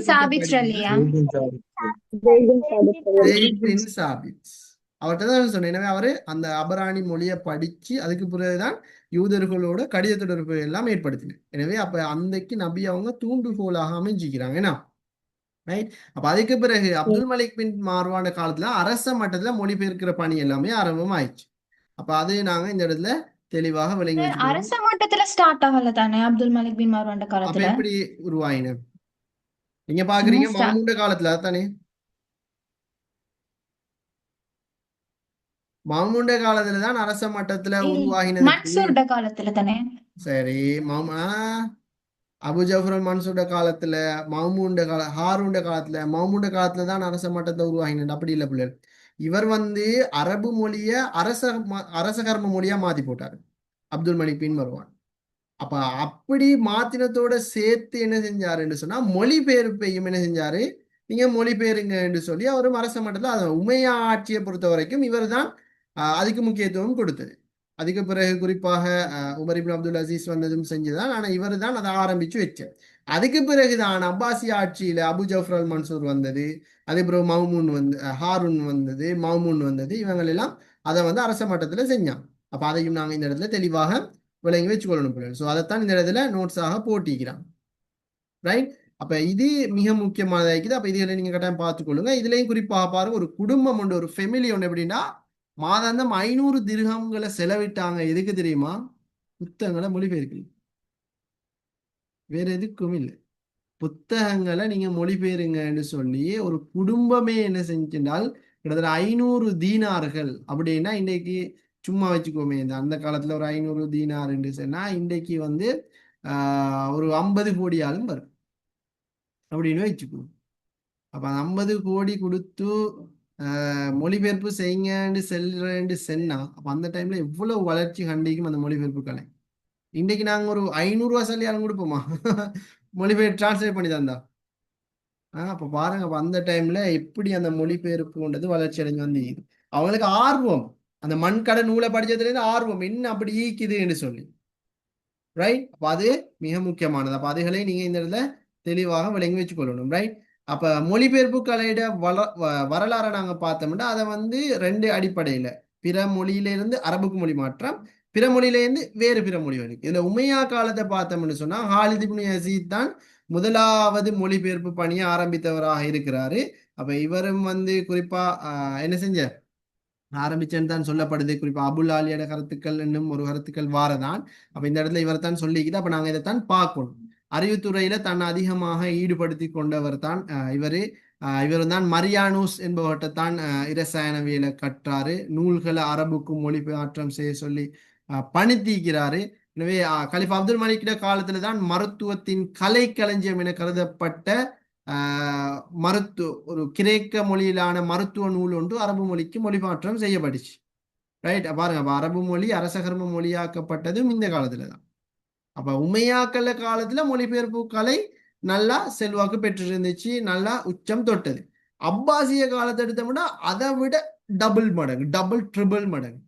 பாருங்க, இதுல சொல்லப்பட்டு இதைத்தான் நான் பார்த்துட்டு சொன்னேன். அப்பாசிய காலத்தில் அரச ஆதரவுடன் நடைபெற்றது, அங்கேயும் நடைபெற்றதான். ஆனா அங்க பெருசா சப்போர்ட் இல்லை. ஏன்னா அங்க இராச்சிய விஸ்தரிப்பு கூட, சண்டை கூட, அடிதடி கூட. அதனால இராச்சிய இப்ப இப்படித்தானே பிள்ளை, நான் சும்மா கேட்கிறேனே, நபி அவங்களோட பிரச்சாரம் வந்து ரெண்டு பக்கமும் இருந்துச்சு. மக்களையும் பிரச்சாரம் பண்ணி இருந்துச்சு, மதினா இருந்துச்சு. ஆனா மக்களை பிரச்சாரம் செய்யறதுக்கு விடல. பிரச்சாரம் செஞ்சாங்க ஆனா விடல. அபுஜால் என்ன செய்யற, தூங்க கிட்ட கொண்டு போய் பழைய இறைச்சியில கொண்டு போய் வீட்டு போட்டுருற. கடைசியா நபி அவங்க மக்களை இருக்கிற டைம்ல கொலை செய்யற அளவுக்கு போயிட்டாங்க. அதே போலதான் மதினால போயிட்டு பிரச்சாரம் செஞ்சேன். ஸோ அது மாதிரி தான் உமையாக்கள் காலத்துல வந்து அதுக்கான இடம், ஏன்னா நெருக்கடி, அந்த சவால்கள் கூட தானே. அதனால பெருசா டெவலப்மெண்ட் ஈக்கல. எங்க பார்த்தாலும் எதிரிகள். ஆனா அப்பாசி ஆட்சியில் அப்படி இல்லை. அவங்க வந்து என்ன செஞ்சாங்க, உமையாக்கள் இராச்சிய விஸ்தரிப்பு முக்கியத்துவம் கொடுத்தாங்க. அப்பாசியர்கள் அப்படி இல்லை, அறிவுக்கு தான் முக்கியத்துவம் கொடுத்தாங்க. அப்ப அதுல தான் இந்த அபு ஜஃபர் மன்சூருக்கு எதிரிகள் எல்லாம் முடிச்சு கட்டியாச்சு. அப்ப இனி என்ன, அடுத்த வேலைகளை தான் செய்யணும். அப்ப அதனால அப்பாசிய காலத்துல அரசு ஆதரவோடு இந்த மொழிபெயர்ப்பு பணி நடந்துச்சு. அப்ப அதுவும் நாங்க மிக முக்கியமாக இந்த இடத்துல தெளிவா விளங்கி வச்சுக்கணும். குறிப்பா ஹாரூன் ரஷீத் காலத்துல பாருங்க, மொழிபெயர்ப்பு பணி ஒரு ஒழுங்கமைப்புக்கு கொண்டு வரப்பட்டுச்சு, ஒரு ஓர்டருக்கு கொண்டு வந்திருந்தாங்க. இப்ப அதுக்கு பிறகுதான் மௌமூன் வந்தாரு. மௌமூண்ட காலம் தான் அறிவெளிச்சியிட வானியல் கலையிட பொற்காலம்னு சொல்லுவாங்க. ரைட். சாரி, வானியல் கலையிட பொற்காலம்னு சொல்ற மாதிரி இந்த மொழிபெயர்ப்புடைய பொற்காலமும் இந்த மௌமூண்ட காலம் தான். அப்ப மௌமூண்ட காலம் எல்லாத்துக்குமே வருது பிள்ளை. நீங்க இதை கட்டாயம் தெளிவாக விளங்கி வச்சுக்கொள்ளுங்க. மௌமூண்ட காலத்துல வந்து மொழிபெயர்க்கிறதுக்கு பலர் இருந்தாங்க. ரைட். அதுல அவரு கொடுத்த செல்வாக்கு முக்கியத்துவத்தின் அடிப்படையில மொழிபெயர்ப்பு உச்சம் தொட்டுச்சு. எனவே இஸ்லாமிய அடிப்படையில மொழிபெயர்ப்பு கலைக்கு முக்கியத்துவம் கொடுக்கப்படலன்னு சொல்றது அந்த பிழையான வாதம். உண்மையிலே மொழிபெயர்ப்பு கலைக்கு முஸ்லீம்கள் கொடுத்த பங்களிப்பு அளப்பெரியது.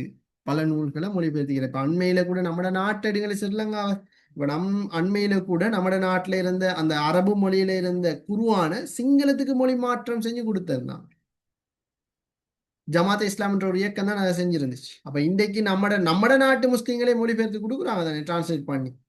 ரைட். இப்ப அதை விட என்ன பிள்ளை, போன் வந்துட்டேன்னா ஏதாவது தேவைன்னா நாங்க மொழி மாத்தி நாங்களே படிக்கணும். ரைட். அப்படிகளை மீக்குது. அப்ப இது இந்த அடிப்படையில நீங்க மொழிபெயர்ப்பு கலையை பார்க்க வேண்டியதா இருக்குது. ஸோ இதுல ஏதாவது சந்தேகம் தான் கேளுங்க பாம். இந்த மொழிபெயர்ப்பு கலை உள்ளுக்கு என்ன டவுட்? டிரான்ஸ்லேஷன், சம்ம translation, any doubt? No sir. அன்ஹா, என்ன டவுட்? கப்பல்ல இன்னைக்கு என்ன டவுட் எல்லாம் இறக்கி விட்டுட்டீங்களா? இல்லாடி டவுட் ஒன்னே மேத்தலையா கப்பலுக்கு?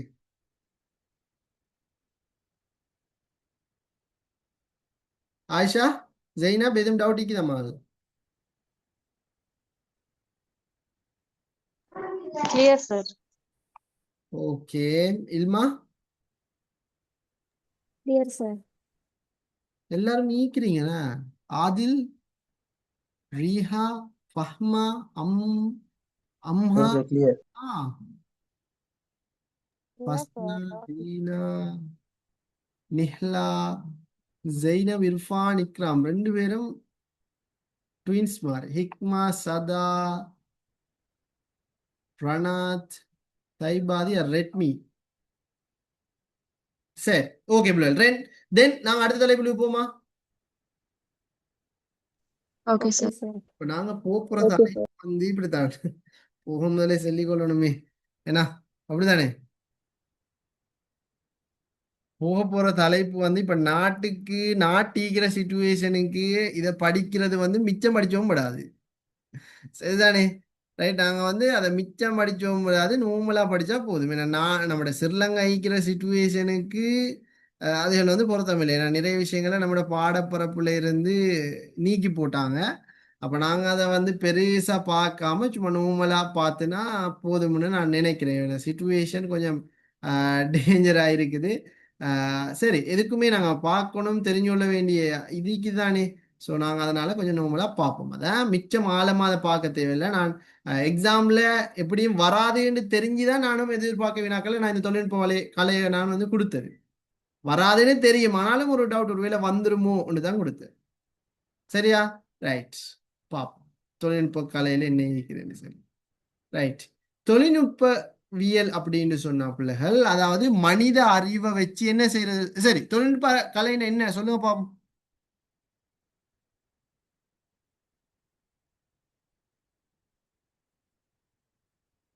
தொழில்நுட்ப கலைன்னு என்ன?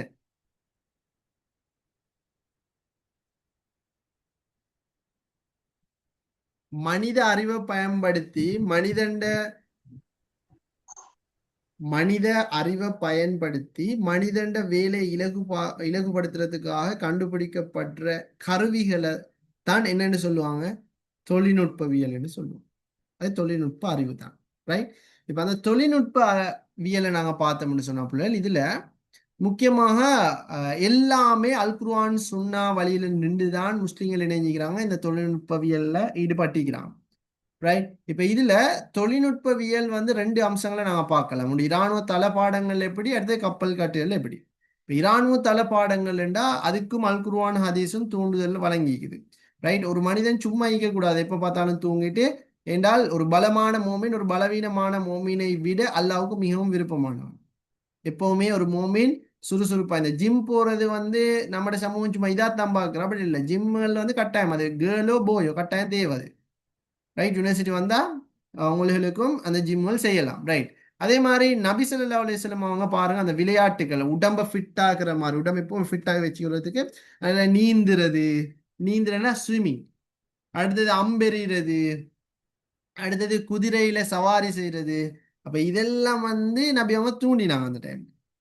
அப்ப இதெல்லாம் உடம்புக்கு ஆரோக்கியமான இது. இப்ப பாருங்க, இப்ப இதுல என்ன டபுள், நான் சும்மா கேட்கிறேனே, யார் எடுப்போம்? அன்ஹா எடுப்போம். ஏன்னா அன்ஹா வந்து நீங்க அன்ஹா நான் கேட்கிறேன், நீங்க பதில் சொல்லுங்க பிள்ளை. அடுத்த பிள்ளைல இப்ப அன்ஹா வந்து நல்லா படிச்சிட பிள்ளை, அதே மாதிரி நல்லா விளையாடுற பிள்ளையும் தான்.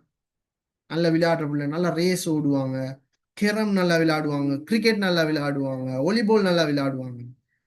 இப்ப அன்ஹா படிக்கணும்ன்றதுக்காக நல்லா சித்திரமும் வரைவாங்க, அதுகளையும் தேர்ச்சின்னு வச்சுக்கோமே. படிக்கணும்ன்றதுக்காக ஃபுட்பாலையும் விட்டாங்க, வாலிபாலையும் விட்டாங்க, கேரம் விளையாடத்தையும் விட்டுட்டாங்க, சித்திரம் வரைகிறதையும் விட்டுட்டாங்க. போனாம் அப்படின்னு சொல்லி என்ன செஞ்சாங்க, வேணாம்னு சொல்லி அவன் வந்துட்டாங்க. இப்ப இது இஸ்லாத்தை பொறுத்த வரையில எப்படி நாங்க பாக்குறேன். அன்ஹா மட்டும் வாயை பொத்திட்டு அடுத்த பிள்ளைகள் பதில் சொல்லுங்க. தியாகம். தியாகம். ஓகே, வேற ஷம்மா இனி அறிவியலுக்கு மட்டும் முக்கியத்துவம் கொடுக்க. ஒரு துறைக்கு முக்கியத்துவம் கொடுக்குறோம். ஓகே, வேற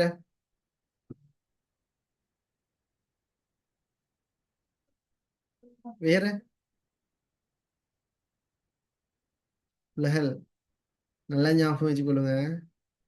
இப்ப அன்ஹாக்கு மாதிரி எல்லாருக்கும் அப்படி கேளுமா, அப்படி கேளும்டா ஐ மீன் எல்லாருக்குமே படிச்சு கொண்டு இருக்கக்கூடிய டேலண்டோட கிரிக்கெட் விளையாடுற, ஃபுட்பால் விளையாடுற, வாலிபால் விளையாடுற, கேரம் விளையாடுற, நல்ல சித்திரம் வரைகிற டேலண்ட் வந்து எல்லாருக்குமே இருக்குமா? இல்ல. அதாவது நம்ம பாசல சொல்றா ஆல்ரவுண்டர். இல்ல. பாய்ஸ், சில பாய்ஸ் வந்து விளையாட மாட்டாங்க, ஆனா சில பாய்ஸ் படிப்புலையும் கட்டித்தானே விளையாட்டுலையும் கட்டித்தானே. கண்டுக்கிறீங்களா? அவனோட கிளாஸ்ல இருக்கிறாங்க தானே, அப்படி இருக்கிறாங்க. ஏன்னா இப்ப நான் கேக்குறேன், இப்ப ஏனையவங்களுக்கு இல்லாத ஒரு டேலண்ட் இப்ப ஒரு போய்க்கு இருக்குது. நாங்கள் எல்லாம் அப்படிதான். சரி, பெருமைக்காக சொல்லல. ஆஹ் பெருமை அனைத்தும் இறைவனே சாரும். நான் சும்மா சொல்றேன் என்னதுக்குண்டா, இப்ப இதுல வந்து பிள்ளை நான் கேட்கிறேன், ஒரு பொடியனுக்கு வந்து விளையாட்டும் நல்லா வருது, படிப்பும் நல்லா வருது. இன்னொரு பொடியனுக்கு படிப்பு மட்டும் தான் வருது, விளையாட்டு வருது. இப்ப அவன் என்ன செய்யறான்டா, நான் படிச்சோன்றதுக்காக விளையாட்டை விட்டுட்டு படிக்கிறான். இதை நாங்க எப்படி பாக்குறோம்? நீங்க தியாகம் எல்லாம் சொன்னீங்க தான், ஓகே. இப்ப இது வந்து நல்லமா விளையாட்டு விட்டுறது? இல்ல. இல்ல ஜெயினா. விளையாட்டை விட்டுறது சரியில்ல. அது பிசிக்கல் ஹெல்த்துக்கு நல்லது தானே. ஓகே, அது இஸ்லாமிய அடிப்படையில் நாங்க எப்படி மகள் பாக்குறேன்? இல்மா, எங்களுக்கு தந்த ஒரு நியமத்தை நாங்க உணர்ந்த மாதிரி. குட். ஜைனம் சொன்ன மாதிரி தான், ஒரு பொடியனுக்கு விளையாட்டு வருதில படிப்பு தான் வருது, இன்னொரு பொடியனுக்கு விளையாட்டு வருது படிப்பும் வருது. அப்ப இது அல்லாஹ் கொடுத்த அருள் இல்லையா? ஓ அருள் சார். அது அருள் மகள், அது அல்லாஹ் கொடுத்த கிஃப்ட் தானே. சார் இதுவே யார் ஒருத்தர் தனக்கு கிடைச்ச அருளையும் விட்டு போட்டுட்டு இது பண்றாங்களோ, அது அல்லாஹ் தந்த அருளை மறுக்கிறதுக்கு சமம். விளையாடலும் படிக்கவும் மேலும். அப்ப இது அல்லாஹ் தந்த கிஃப்ட் தானே. அப்ப படிக்கணும்ன்றதுக்காக விளையாட்டை ஒருத்தர் விடுறாருன்னு சொன்னா அல்லாஹ் கொடுத்த அந்த கிஃப்டை மறுக்கிறதுக்கு சமம். அதுதான் இந்த இடத்துல வந்து பாருங்க, அம்பெரியருக்கு பயின்ற ஒருவர் அதனை விட்டு விடுவதானது இறைவன் வழங்கிய அருட்கொடையை நிராகரிக்கிறதுக்கு சமம். இஸ்லாத்தை பொறுத்த வரைக்கும் மனிதனை எல்லாம் சுறுசுறுப்பா இருக்கும், சோம்பேறிகளா இருக்கக்கூடாது. ரைட், பாருங்க, ஷாம் படைத்தளபதியா இருந்த ஹாலித் பின் வலீத பதவியிலிருந்து நீக்கப்பட்டது கீழ் வருமாறு சொன்னாரு. அதாவது அமீருல் மோமின் கட்டளை உமர் அலி சொன்னதை நான் ஏற்றுக்கொண்டேன். அல்லாஹ் மீது ஆணையாக என் மீது அவர் ஒரு பெண்ணைத்தான் பொறுப்பாளராக நியமித்திருந்தா நான் அதுக்கும் கட்டுப்பட்டிருக்கேன். அந்த அளவுக்கு தலைமைத்துவத்துக்கும் அந்த காலத்துல முஸ்லிம்கள் கட்டுப்பட்டாங்க. தன்னை ஃபிட்டா வச்சாங்க, ஃபிட்டா இருந்தாங்க. அதே மாதிரி என்ன செஞ்சாங்க, தலைமைத்துவத்துக்கும் கட்டுப்பட்டாங்க.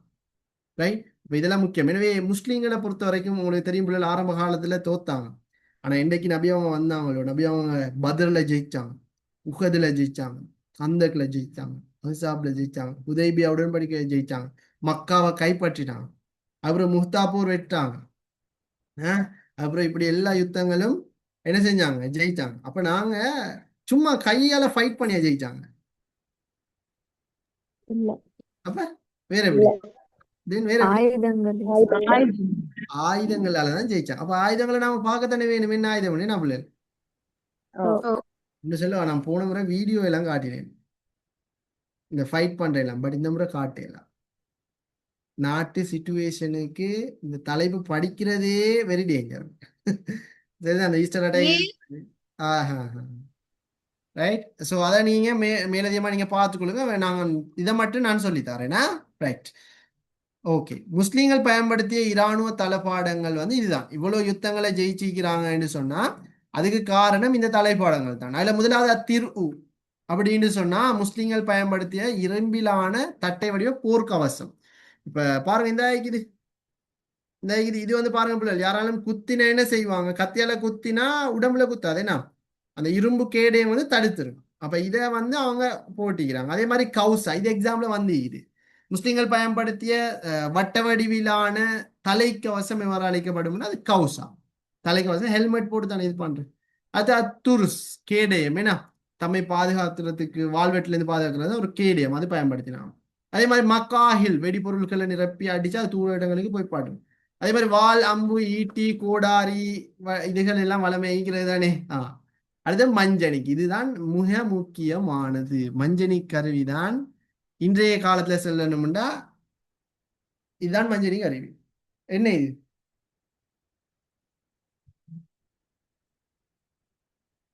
சொல்லுங்க, இது என்ன? மிசைல்.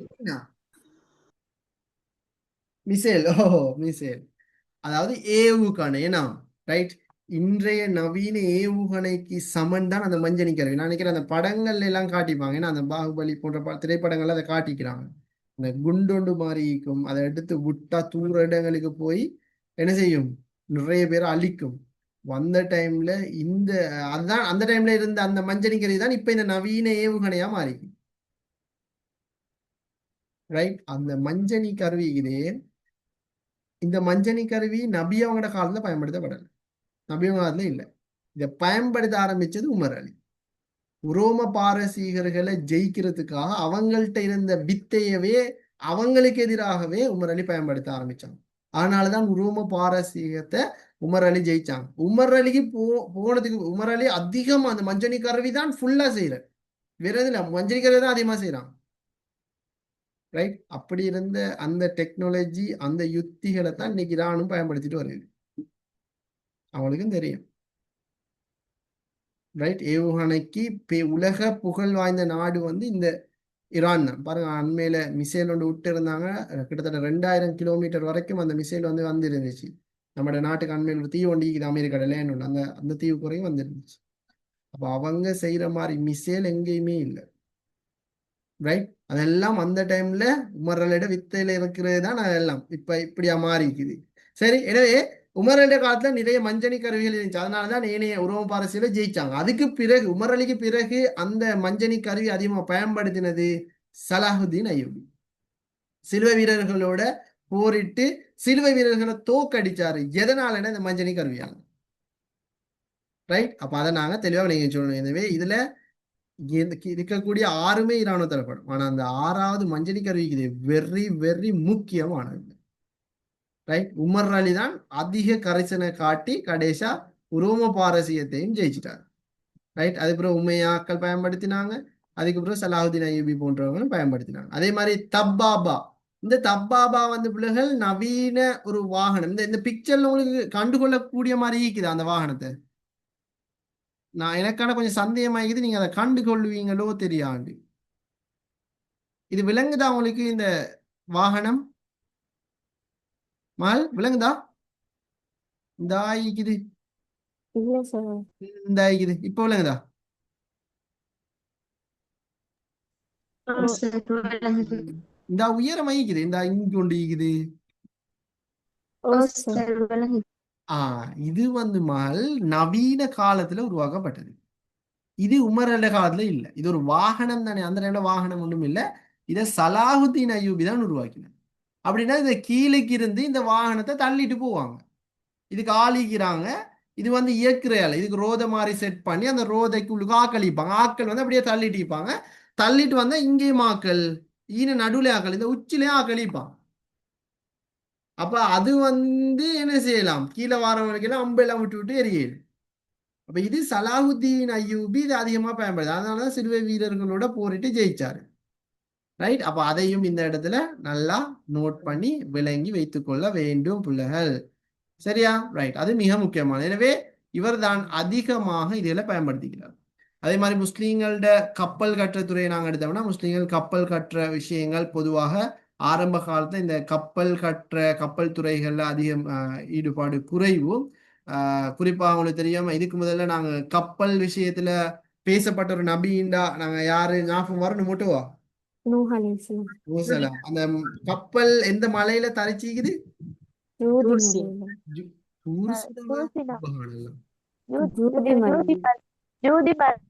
யூதி மலை. தூர்சினா மலை மூசா நபியோட. ஷஃபா மலை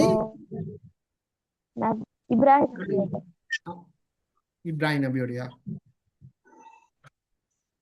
சரி, ஓகே பிள்ளை. எனவே ஒவ்வொரு மலையும் நபி அவங்களோட சம்பந்தப்படும், ஒவ்வொரு நபிமாரோட சம்பந்தம். எனவே கப்பல் என்றாலே நூஹ் நபி தான் நமக்கு ஞாபகம் வரணும். ரைட்? இப்ப இதுல நூஹ் நபிக்கு பிறகு இந்த கப்பல் கட்டுற துறைகள் வந்து இஸ்லாத்துல குறையும் ஜாஹிலியா காலத்துல. ஏன்னா இப்படித்தானே பிள்ளை, அவங்க வந்து அந்த கப்பல் கட்டுற கடற்படை பலம் ஒன்று ஈக்கல. குறிப்பாக அபூபக்கர் அலியோ உமர் அலி உஸ்மான் அலி அலி அலி இவங்களோட காலத்துல கடற்படை பலம் ஒன்று ஈக்கல. உமர் அலி அவங்களோ ஜெயிச்சாங்க தானே, ஆனா கடைச உமர் அலிய ரோம பாரசை ஜெயித்து அலெக்சாந்திரியாவை கொஞ்சம் கண்ட்ரோலுக்கு கொண்டு வரையிலாம போயிட்டு. காரணம் என்ன, அலெக்சாந்திரியால கடற்படை பலம் இருந்துச்சு, ஆனா உமர்கிட்ட கடற்படை பலம் இருக்கல.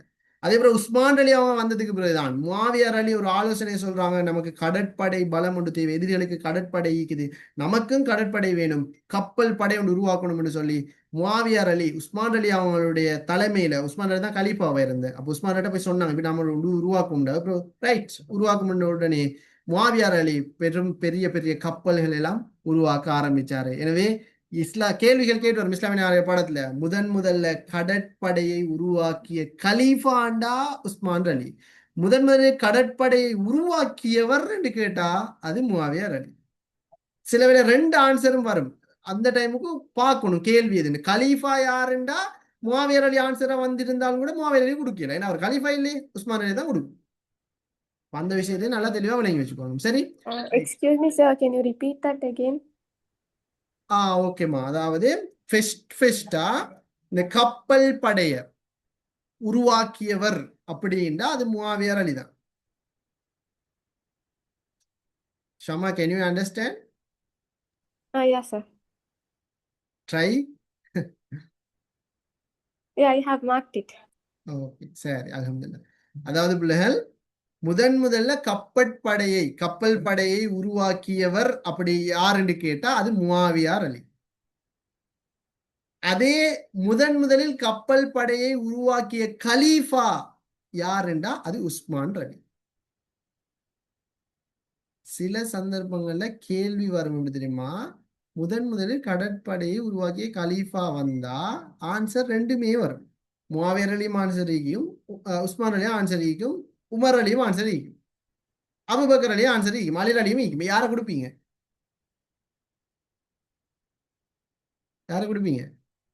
உஸ்மான் அலியை தான் கொடுக்கணும். சரியா? ரைட்.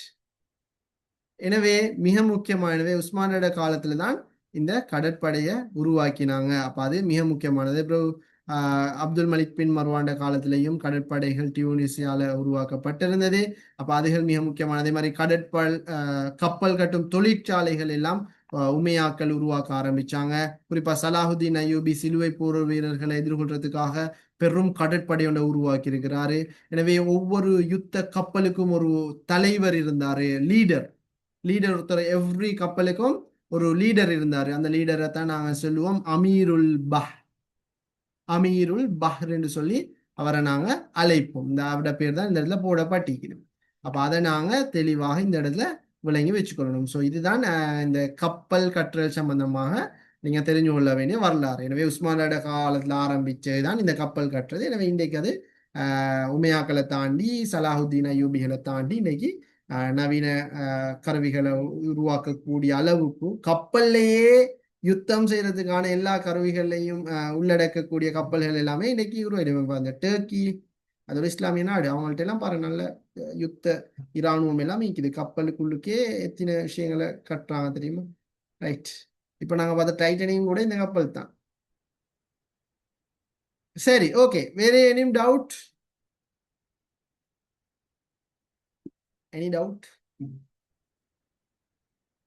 கப்பல் கற்றல் உள்ளுக்கு எதுவும்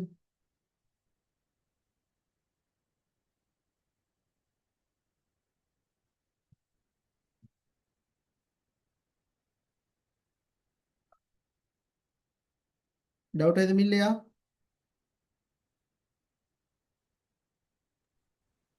சரி, நான் கேட்கிற குறுக்கு கேள்விக்கு பதில் சொல்லுவீங்களா? 3 கலை நாங்க படிச்சிட்டோமே. வானியல் கலை படிச்சோம், மொழிபெயர்ப்பு கலை படிச்சோம், தொழில்நுட்பவியல் கலை படிச்சோம். அப்ப டவுட் கேட்டா சொல்ல தானே வேணும். உஸ்தர்லோப உருவாக்கின யாரு?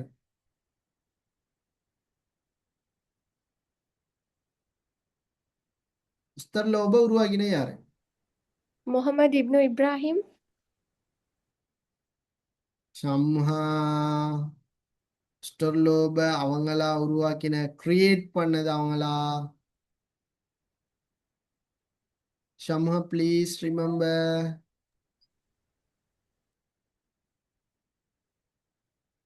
Yeah, sir. Tell me your answer, repeat.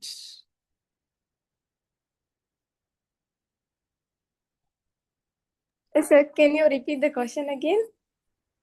உஸ்டர்லோப முதல்ல யார் உருவாக்கின? Muhammad ibn Ibrahim. Mohammed Ibn Ibrahim. Al-Basari. Finish it. Basari. Al-Basari. That is the main name. Al-Basariயை தான் நாங்க மெயினா சொல்லணும். சரி, முகமது இப்னு இப்ராஹிம் சரி. ஆனா அவரோட பேர் வந்து அல்-பசாரி தான். அல்-பசாரின்னு தான் சரி சொல்லணும். சரி, ரைட். அது ஓகே, ரைட். ஒரு ஆட்சியாளர் காலத்துல 3 விஞ்ஞானிகள் இருந்தான். முகமது அகமது ஹசன். அது யார் ஆட்சியா? எந்த ஆட்சியாளர்? இந்த காலத்துல மாமூன் ஆட்சிக்காலம். மாமூன். முஸ்லிம்கள் பயன்படுத்திய அந்த முஸ்லிம்கள் பயன்படுத்திய அந்த இது தானே பிள்ளைகள் தலைக்கவசம், இரும்பிலான தலைக்கவசம் இதான் இது. இதுக்கு ஒரு பேர் ஒன்று சொல்லுவாங்க. என்ன பேர்? கௌசா. கௌசா. கௌசா. Very good. அதுக்காக இது ரெண்டு இல்ல. சரி,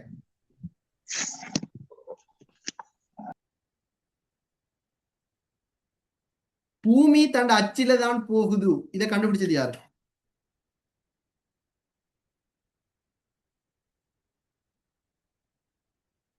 புவி வந்து தண்ட அல்ஃபிரூனி.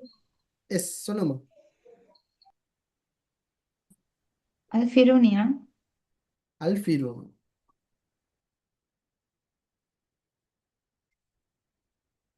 உமையாக்கள் சாரி, உமர் அலி அதிக கரிசனை காட்டிய இராணுவ தளபாடம் எது? மஞ்சனி கருவி. மஞ்சள் கருவி. மஞ்சனி. மஞ்சனி.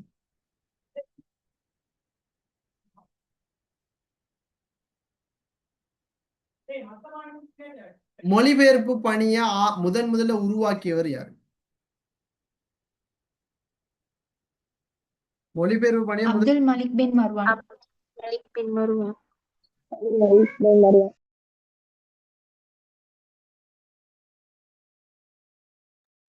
யாரு பிள்ளைகள்? அப்துல் மலிக் பின் மர்வான். அரச கர்ம மொழியாக்கினதும் அவர் தானே. அரபு மொழி அரச கர்ம மொழியாக்கியது. உஸ்தர்லோப உருவாக்கினது யாரு? முகமது இப்னு இப்ராஹிம் இப்ராஹிம் அல்-பசாரி. அல்-பஸாரி. பசாரி. அஷம்ஷிய வானில் அவதானத்தை உருவாக்கியது யாரு?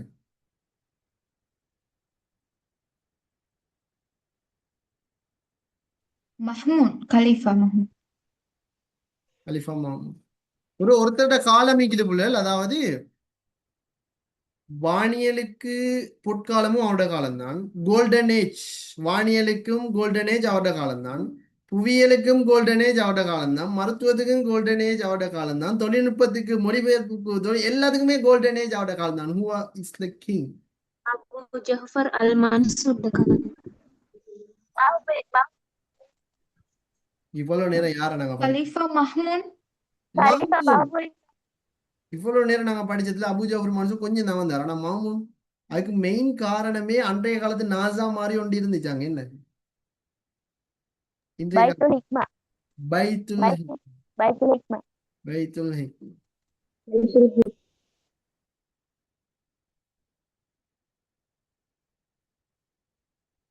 வானியல் ஆராய்ச்சியாளர் முகலாய ஆட்சி காலத்துல ஒரு வானியல் ஆராய்ச்சியாளர் இருந்தார். அவரோட பேர் என்ன?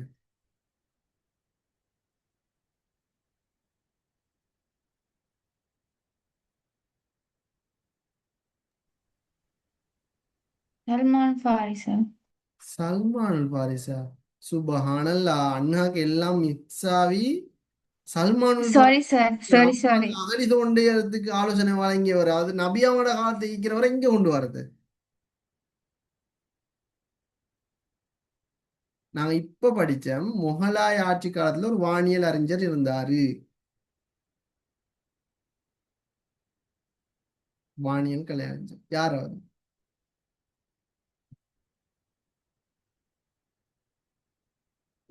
இப்பதான் பார்த்தேன். யாரு? இன்னும் ஞாபகம் வரலையா? ஹுமாயூன். ஹுமாயூன். சரி, இப்படி குரு கேள்வி கேட்டதான் சரி வருமேனா? சரி, ஓகே பிள்ளைகள். தென் உங்களுக்கு எல்லாம் டவுட்டும் கிளியரா? ஓகே, இன்ஷால்லா. அப்ப இதோட 5 யூனிட் முடியுது. தென் டேர்ம் டெஸ்ட்டுக்கு ரெடியா? டேர்ம் டெஸ்ட்டுக்கு ரெடியா? சரி, எப்ப நீங்க சொல்லுமா? ஓகே, அடுத்தது உங்களோட டேர்ம் டெஸ்ட் வந்து நீங்க இதுக்கு வரைக்கும் ஃபர்ஸ்ட் செகண்ட் டேர்ம் செஞ்சீங்க தானே? அது இல்ல, திரும்ப நீங்க ஃபர்ஸ்ட் செகண்ட் தேர்ட் டேர்ம் 3 டேர்மையும் செய்ய போறீங்க.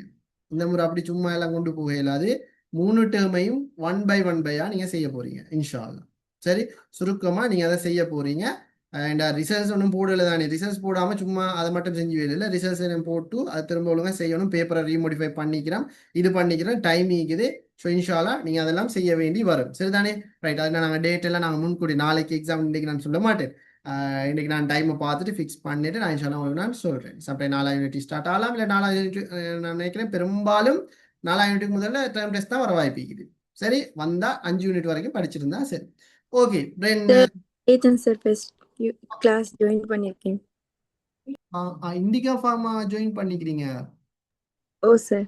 எல்லாம் ரெக்கார்டிங்ஸ் டியூட்ஸ் எல்லாம் கிடைச்சிட்டா? ஓ சார். ரைட். பார்த்துருக்கேன் ஃபர்ஸ்ட் யூனிட்ல இருந்து. ஃபர்ஸ்ட் யூனிட்ல ஸ்கூல்ல படிச்சிட்டீங்களா? நான் வந்து தேர்ட் சாய்ஸ் செய்தேன் sir. Okay okay, private candidate. அப்ப இதுக்கு முதல்ல நீங்க படிச்சிருக்கிறீங்களா இல்லாட்டி இப்பதானா? படிச்சிருக்கேன். படிச்சிருக்கிறேன். தென் டேர்ம் டெஸ்ட் வச்சா கஷ்டமாமா? பிரச்சனை இல்லை. 7 மானது செய்வோம். ஏன்னா சார். 3 டேர்ம் இருக்குது தானே, ஸோ 7 மாதம் வரைக்கும் செய்வோம். வேணாமா? சார். ஓ, சார் நானும் இது முதல் கிளாஸ். அப்ப பெரும் செட் பண்ணிக்கிறீங்க புது கிளாஸ். சரி சரி, ஓகே, இன்ஷால்லா நாங்க பார்த்து செய்வோம். எனக்கு முதல் கிளாஸ் தான். சார் எனக்கு டியூட் ஒன்றும் கிடைக்கல சார். புஷ்கானு கிடைக்கல டியூட்டோனும் அசிஸ்ட் அனுப்பலையா உங்களுக்கு? சார் இல்லை சார், நான் நேற்று தான் பேமெண்ட்டை போட்டேன். அவங்க வாக்குறுதியோட கேட்டிப்பாங்க, அந்த வாக்குறுதி அனுப்பிட்டீங்களா? அனுப்படி அனுப்ப மாட்டாங்க. அப்படியா? சரி சார், நான் போடுறேன் அதை இன்னைக்கு. வாக்குறுதி, நீங்கள் தந்த வாக்குறுதியை நான் உறுதிமொழி அளிக்கிறேன்னு ஒரு ரிப்ளை ஒன்று போடுங்க, அதான் அனுப்பாங்க. அதை அனுப்பிட்டீங்கன்னா ஓகே சார். நான் அவங்க வாக்குறுதி கேட்டு நீங்க ரிப்ளை பண்ணாடி வராது, ரிப்ளை பண்ணதான் வரணும். சரிம்மா, ஓகே சார். ஓகே. நாங்கள் அப்போ சமரியில் போவோம். ஸோ நாங்கள் இன்றைய தினம் கிட்டத்தட்ட நிறைய பாடங்கள் கிளாஸ் கேன்சல் ஆகியிருந்தது. ஸோ இன்னைக்கு கவர் பண்ணணும்னு வந்தோம். அல்ஹம்துலில்லாஹ் இன்னைக்கு நம்மளோட பாடம் வந்து முடிச்சு. ரைட். அடுத்தது இன்ஷா அல்லாஹ் அவங்களுக்கு வாக்குறுதி தாரேன். இன்ஷா அல்லாஹ் அடுத்த வருஷம் அவங்களுக்கு A level எக்ஸாம் 4 மாசத்துக்கு முதல்ல நான் அவங்களுக்கு சிலபஸை முடிச்சு தருவேன். பயம் வேண்டாம். சரி, இந்த பெட்ச் மாதிரி கடைசி போறல இன்ஷா அல்லாஹ் அவங்களுக்கு 4 மாசத்துக்கு முதல்ல நாங்க முடிப்போம். சரிதானே? ரெடி தானே? முடிக்கிறோம். A இல்ல A+ எடுக்கிறோம். சட்டம் தூக்குறோம். ஓ, இன்னைக்கு தூக்கின மாதிரி. Right, okay. சரி, நாங்க அப்ப சம்மரியில் போவோம். ஸோ நாங்க அப்ப இந்த 4ஆவது யூனிட்டை நாங்க சக்சஸ்ஃபுல்லாக இன்னைக்கு நாங்க முடிச்சிட்டோம். வானியல் கலை படிச்சோம், மொழிபெயர்ப்பு கலை படிச்சோம், தொழில்நுட்ப படிச்சோம். 3மே சிறந்த முறையில் நாங்கள் படிச்சிருந்தோம். எனவே அடுத்து வரப்போது டேர்ம் டெஸ்ட். எனவே டேர்ம் டெஸ்ட் வந்து ஃபர்ஸ்ட், செகண்ட், தேர்ட் இந்த 3 தவணை பரீட்சையிலும் 1 by 1 ஆக லைவா வித் கேமரா சுவிட்ச் ஆன் பண்ணி லைவா நீங்க செய்ய போறீங்க.